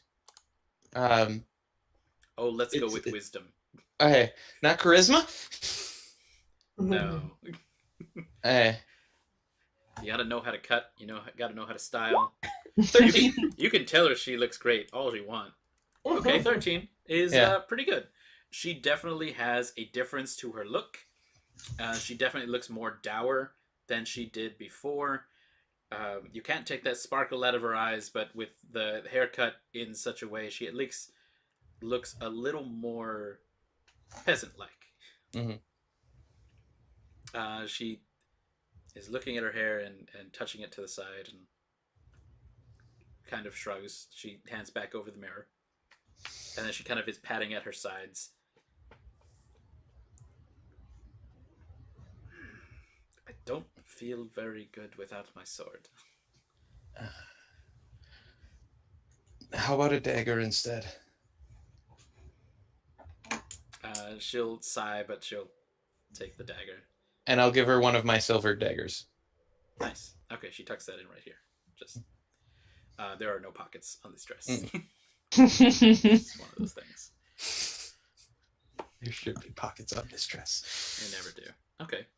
So with that done, and with everybody rounded up, the horse starts taking the cart. Little clop, clop, clop, clop. Down the street back to the center of town. There is the mostly empty houses. You see a couple of doors swing open. They were disturbed by the swarms of spiders. There's still smoke coming from the Blood of the Vine Tavern and from the Mercantile House. There is no longer any.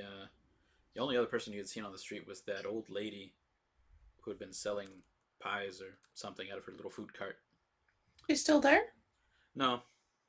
It looks like she's already made her way down this street or down this town. Okay. I just wanted to have one last look around before we left. That's all there is.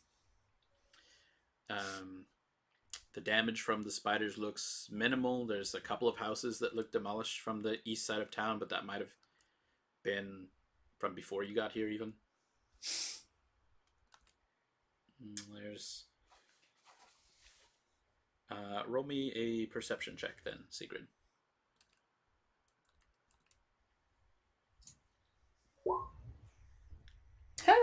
Nice. As you're passing by now to the... leaving out the west side of town, you can kind of see ahead of you that there is kind of not exactly cobblestones of where the road is. It's mostly dirt here, but it's at least clear, and the long road leads a little bit southwest back where you had come from. But as you're passing by one of these last townhouses, one of the doors is open and swinging in the wind, and just passing through with the cart, you can see that there are two bodies lying on the floor of this last townhouse on the left, and they are just kind of laying flat there. They have barely cleared the entryway of the door, like it's open and it's hitting one of the body's foots. But you can see just from the inside that there had been lights on. There were like windows open and candles in there, so it looked like they had been active. Now there's two bodies. Okay. Can I call a halt? I want to go look actually in the building and see if there's any weapons. Oh, sure. So going up to there, you can see now really closely. They are it's a man and a woman, not young. Bless you. Morning, lords. Anna's allergic to dead people. So allergic.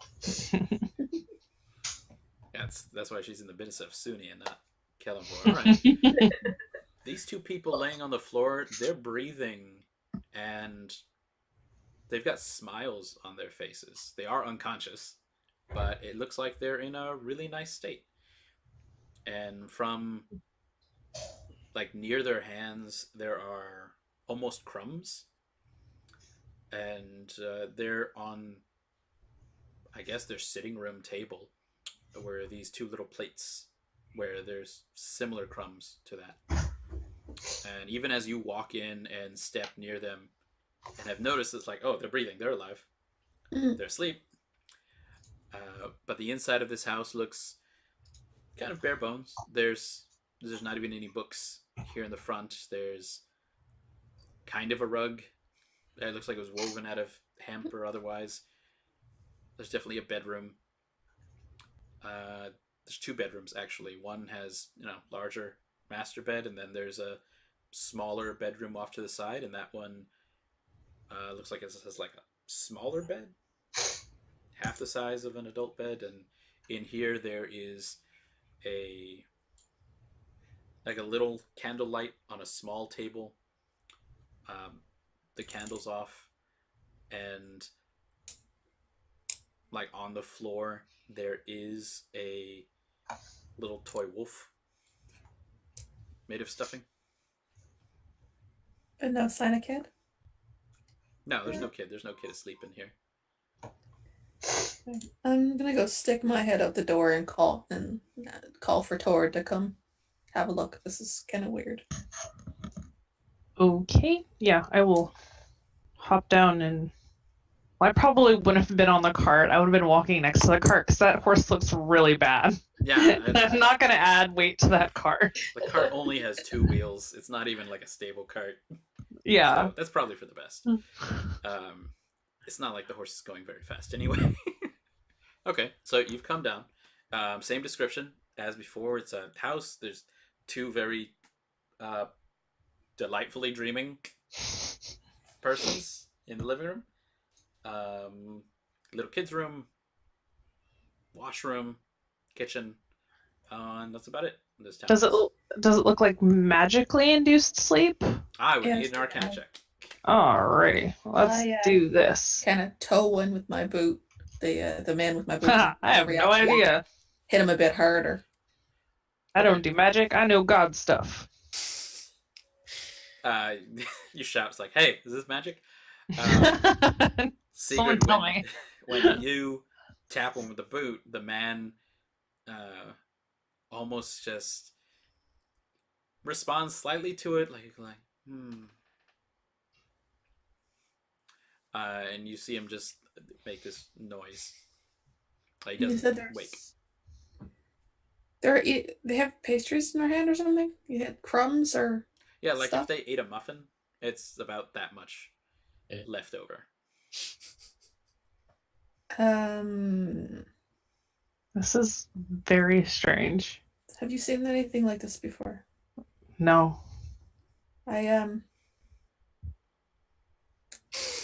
I guess I stick my head back out the door again. Wait everybody else in to come look. Yeah. But I go over to the plate and I'm As Toren started putting chalk looking at the outlines. crumbs. Yeah, Dantiir will hop off the cart and go in. Toren I will love make a mysteries. point Where's of the kid? asking Ireena if these people had a child. Like there are signs here, but we don't know if it had died recently or further back in the past, or if there should be a child here.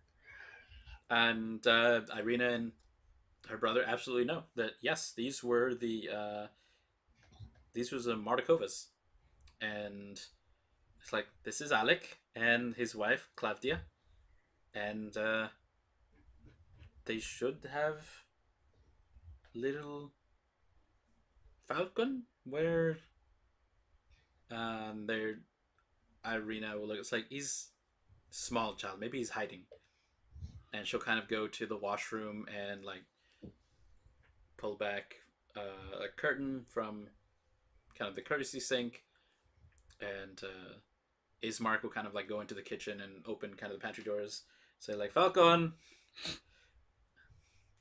and it's like, no.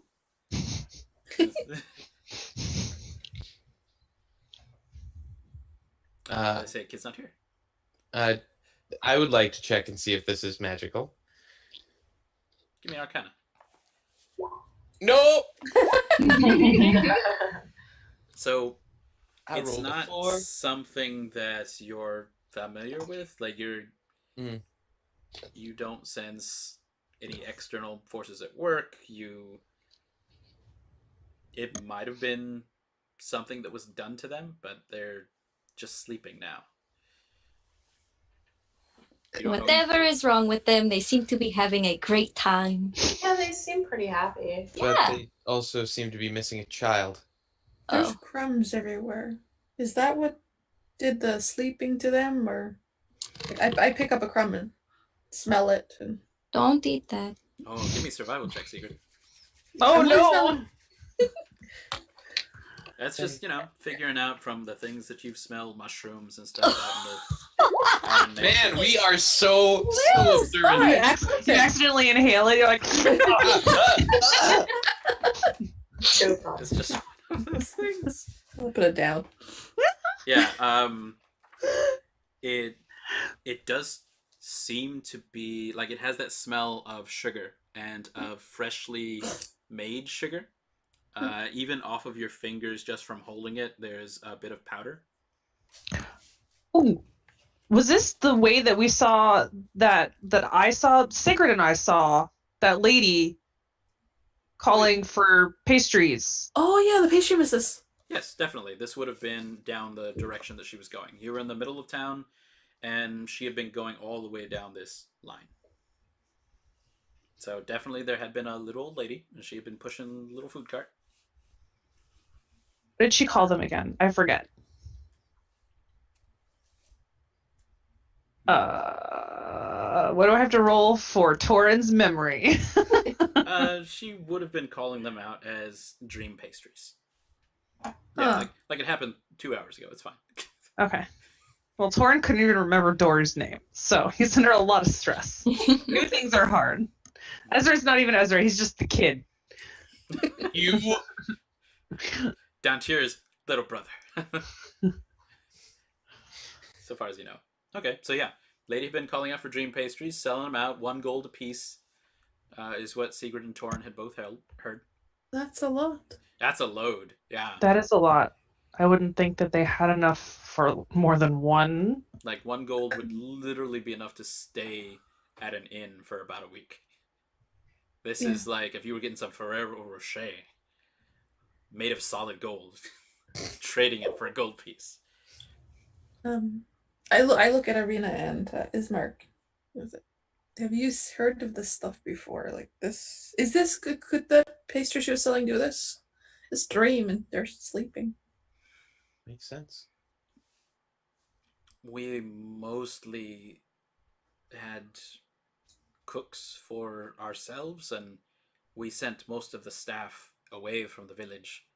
I suppose if they ate something, it was... There's still people here in the valley. Maybe it was someone coming from Vallaki or a passing Vistani.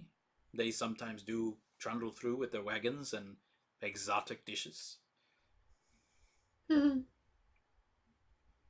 Ismark will bend over and like pick up some of the crumbs. I'm only concerned because it seems a pricey treat for people that I don't This home appear to doesn't afford it. I mean, I don't know what I could learn from crumbs, but I could look at crumbs. Have any of you ever experimented with drugs? No. No? Okay. Look at Ezra.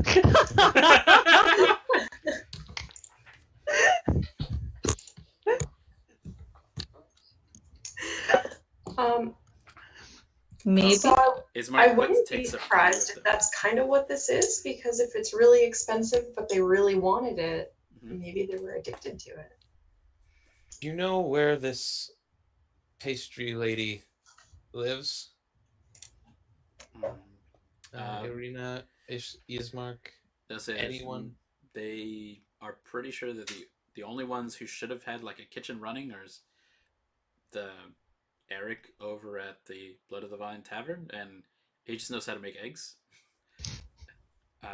There, and whoever was living here, they all, aside from Eric, Donovich, and Bildris Mercantile, there's no shops or cooks left here in the village. Ismark then absolutely licks his hand from the crumbs, and you see him like get a little woozy. So it's definitely the pastries. I lean down, grab the man, Alec, by the shirt and slap him as hard as I can. Whoa. Trying to rouse him. Wake up! Okay.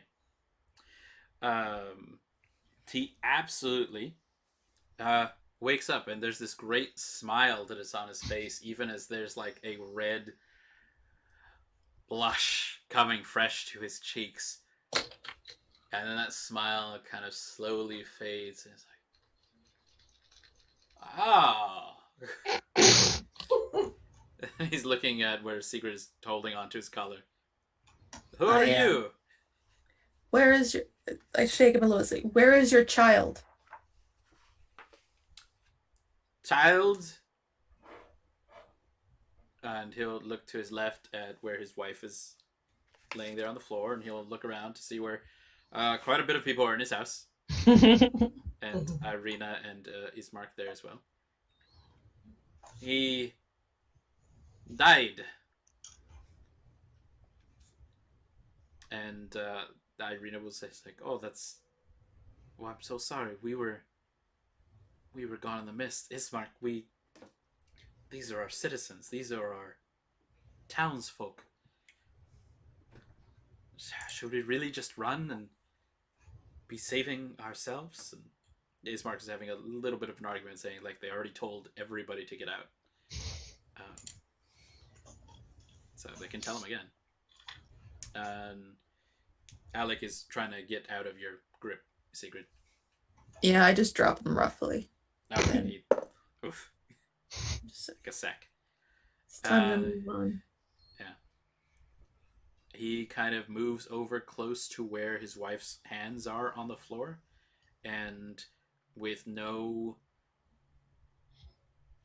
bit of guile or deception, he absolutely starts licking the floor where the crumbs are. Oh, yeah, Oh. yeah, this is drugs. Yeah, just like a cat with its own vomit, except these are, of course, delicious pastries.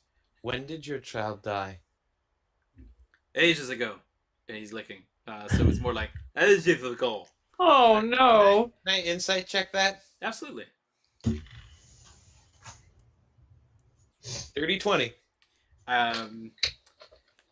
First of all, it's rude to talk with your mouth full. And Very much so. Second of all, it's very rude to lie with your mouth full. Kendrick will walk up to him and, like, with his boot, like, roll him over back onto his back. He is desperately trying to, like, reach with his tongue out. Stand on his, slapping like, his hand on the ground. put his boot on his chest and go, when did your child die? He's probably dead already. Probably. Yeah. Where is your child? And he's got his rapier out and at his throat at this point. Ireena's upset. It's like, Kendrick, what are you doing? Where is your child? Give me an intimidation check. Alright. That is a 12. That is better than what he got to resist. Okay. He's in that drug state. So he's trying to reach for the crumbs, and you are preventing him from doing so. He's almost not even noticing your rapier, though Ireena is. They're saying, like, we traded him this morning. We needed the pastries. We didn't have any more gold. She said she could take the child and give us another set. So we traded him. I slam my mace next to his head. You got his attention? Where is he? Where did they take him? I don't know. She's one of those old ladies. One of those. She lives off out. Maybe Vallaki. Maybe the. They come from outside of town. They come once a week. And then he's absolutely scrambling. So Dantiir, unless you're gonna keep holding him down, I need you to do. No, athletics. he lets him go. Okay, he just scrambles for his wife's hand now because he's licked up everything that was on the floor, and he's just like slobbering over what she has left and like licking at some wrappers that were there. Dantiir, what do you want to do? And then he kind of sighs a big sigh of relief, and he's not exactly sleeping, but you see his like eyes unfocused now.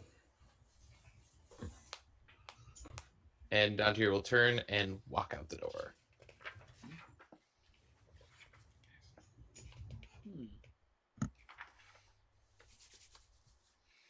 Let's look at the rest. See what they want to do.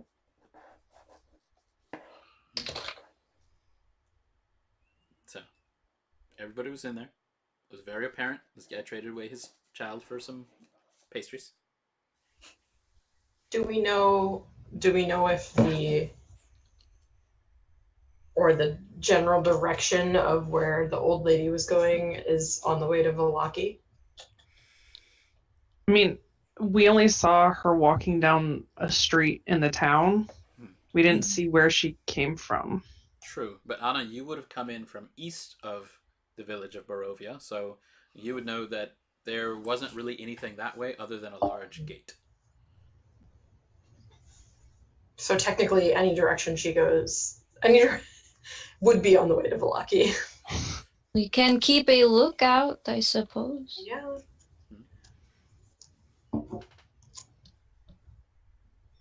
I mean, there's not a lot of information to go off of, and I don't think these two are good for much. Like, even if we find the child still alive, do we bring them back or do we suddenly have a child? He has a point. It's a no-win situation. I wouldn't mind burning the house down, but... Yeah. Toren will kind of go Okay. and look at Ireena and essentially go, these are your charges. It shouldn't be up to us. Ireena is looking fairly disgusted at the man who's on the floor and his wife. I guess the village is done.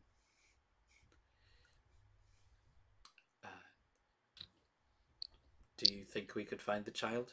And she'll have noted Ezra's note about, like, we would have a child then if that happened. Like, if this happened this morning, then surely a woman on her feet could not travel too far. And I mean, all we can do is try. But if you need to get to Vallaki to be safe, we shouldn't keep you from that for too long. if it's to save the last of the citizens of this village, the last of their innocent ones, it would be worth any risk. And she will look at Anna in the eyes. Would your god say to do such things?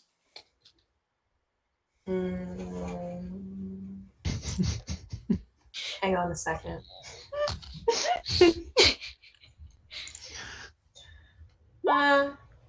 I mean, maybe, but quite honestly, looking around this place, I don't know if this is the best place to raise a child. And I mean, I don't mean to sound cruel, but maybe he's better off.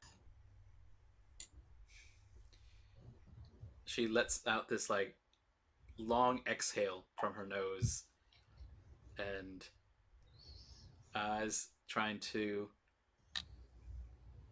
she's not looking at anybody, but she's getting like kind of like a pouty lip.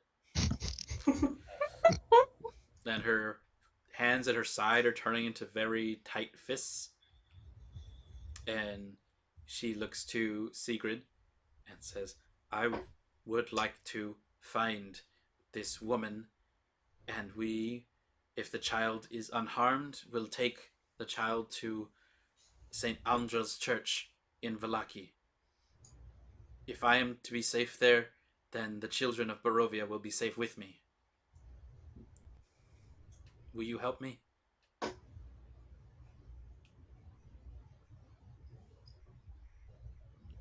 You're muted. Sorry. I'm chewing my lip and I glance at Toren for a second.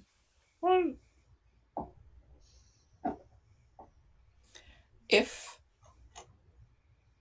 we will keep an eye out for him on our way to Vallaki, and when we get there, we will make some inquiries. If we can't find the child, or at least what this old baggage is doing, then we will help.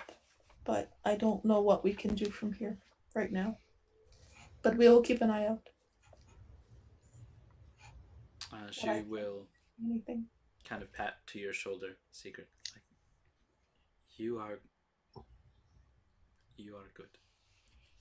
No, I'm tired. No. I'll go. Okay. She'll go out with you towards the cart then. Anything else anyone wants to investigate from here or the village? I'm taking the wolf toy in case we find the kid. Oh, okay. You're just collecting toys, aren't you? I'm gonna end up like that old lady from Labyrinth eventually. Toren is. It's got these very oversized fangs and brown fur, that's patched up a couple of times. And the oversized fangs are almost like those plastic vampire fangs that are just too big for this little squishy wolf. And there's another tag on it that says, is no fun, is no blinksy, off the side of it. It looks well loved, and this, if we find him, this will at least let him know that we're also not trying to kidnap him. Or we kill his parents. Yeah, and took his toys. Shh. Dantiir has been like prepping the horse and carriage. Like it's already been prepped as much as it can be. He knows this, but like he's just keeping himself busy. That horse is revved with oats. Mm-hmm. All right. Okay. Without any further ado, then it's about 11 in the morning by your timekeeping, and that's when you leave the village of Barovia. And there is kind of a flight overhead of birds, black birds, as you're leaving the town. And as the cart kind of goes along the high road, the birds do swarm above your party until you get into the parts where the Svalak wood trees are kind of overhanging parts of the road. They're still not covering it, but from flocks of maybe 4 and 8 until there's like 100 of these black ravens overhead. They just kind of swarm above you, and then after about a half hour of following you out of town, they disperse, though most of them look like they're heading west. And you get to pass over what Ismark and Ireena say is the River Ivlis crossroads. This is where you had come into town after getting directions from the Vistani. It's where there's an old set of wooden gallows right after the river bridge with a lot of little grave markers. They're mostly worn down. Is this where we entered? Yes. Is my body still hanging there? Do you say that out loud? I think it, and I look. There are no bodies hanging there. Okay. Just like the swinging gallows, even the rope is just like a loose noose. And so you pass that. Toren, as you pass, you of course get to see your body with a tongue sticking out and eyes bulging and armor weighing you down as your neck bones have been broken. Just swinging there from the gallows. Great.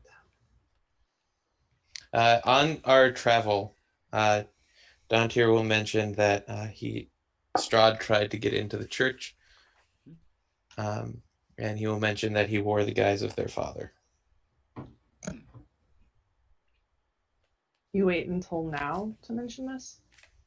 Not when he could still be lurking about when we left the building, or as we wandered about blindly not knowing the danger? Okay, next time I won't tell you at all. He didn't get in, he left, and then the spiders went away. I was more concerned with our immediate safety, as he didn't seem to be trying to burst in through the doors.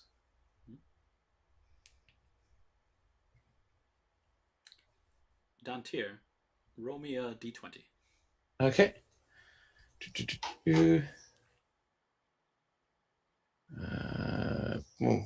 13. Okay. Very nice. So you have now passed by these crossroads and the gallows, and you have now, in fact, gotten all the way up to the Seer Falls, where there was this stone bridge and gargoyles at the quarters of it. Now that it's during the daytime, you see that these gargoyles have a lot of moss that has been worn onto them, and as you pass through with no hindrances. Maybe that these gargoyles are not as animated as the ones that had been in Castle Ravenloft, and you pass through this unmolested. Segrid, roll me a d20.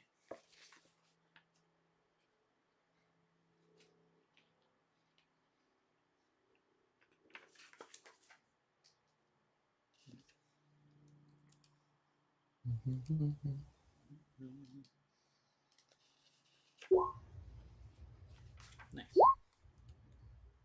Okay. So as you pass, there's the road crossing where it does split between the east road to Ravenloft, where you can see it towering above a large hill bluff to the east. And to the west of you, there is another set, well, one that you had seen just barely in passing, but there's a large 40-foot tall stone gate, and it is open. And you also pass through on your carts, past this with no problems to that. Ezra, roll me a d20. Yay!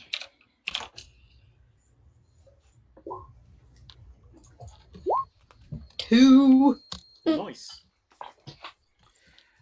So as the road kind of straightens out, it's now gone. You've gone several miles north, and now going a little bit to the northwest.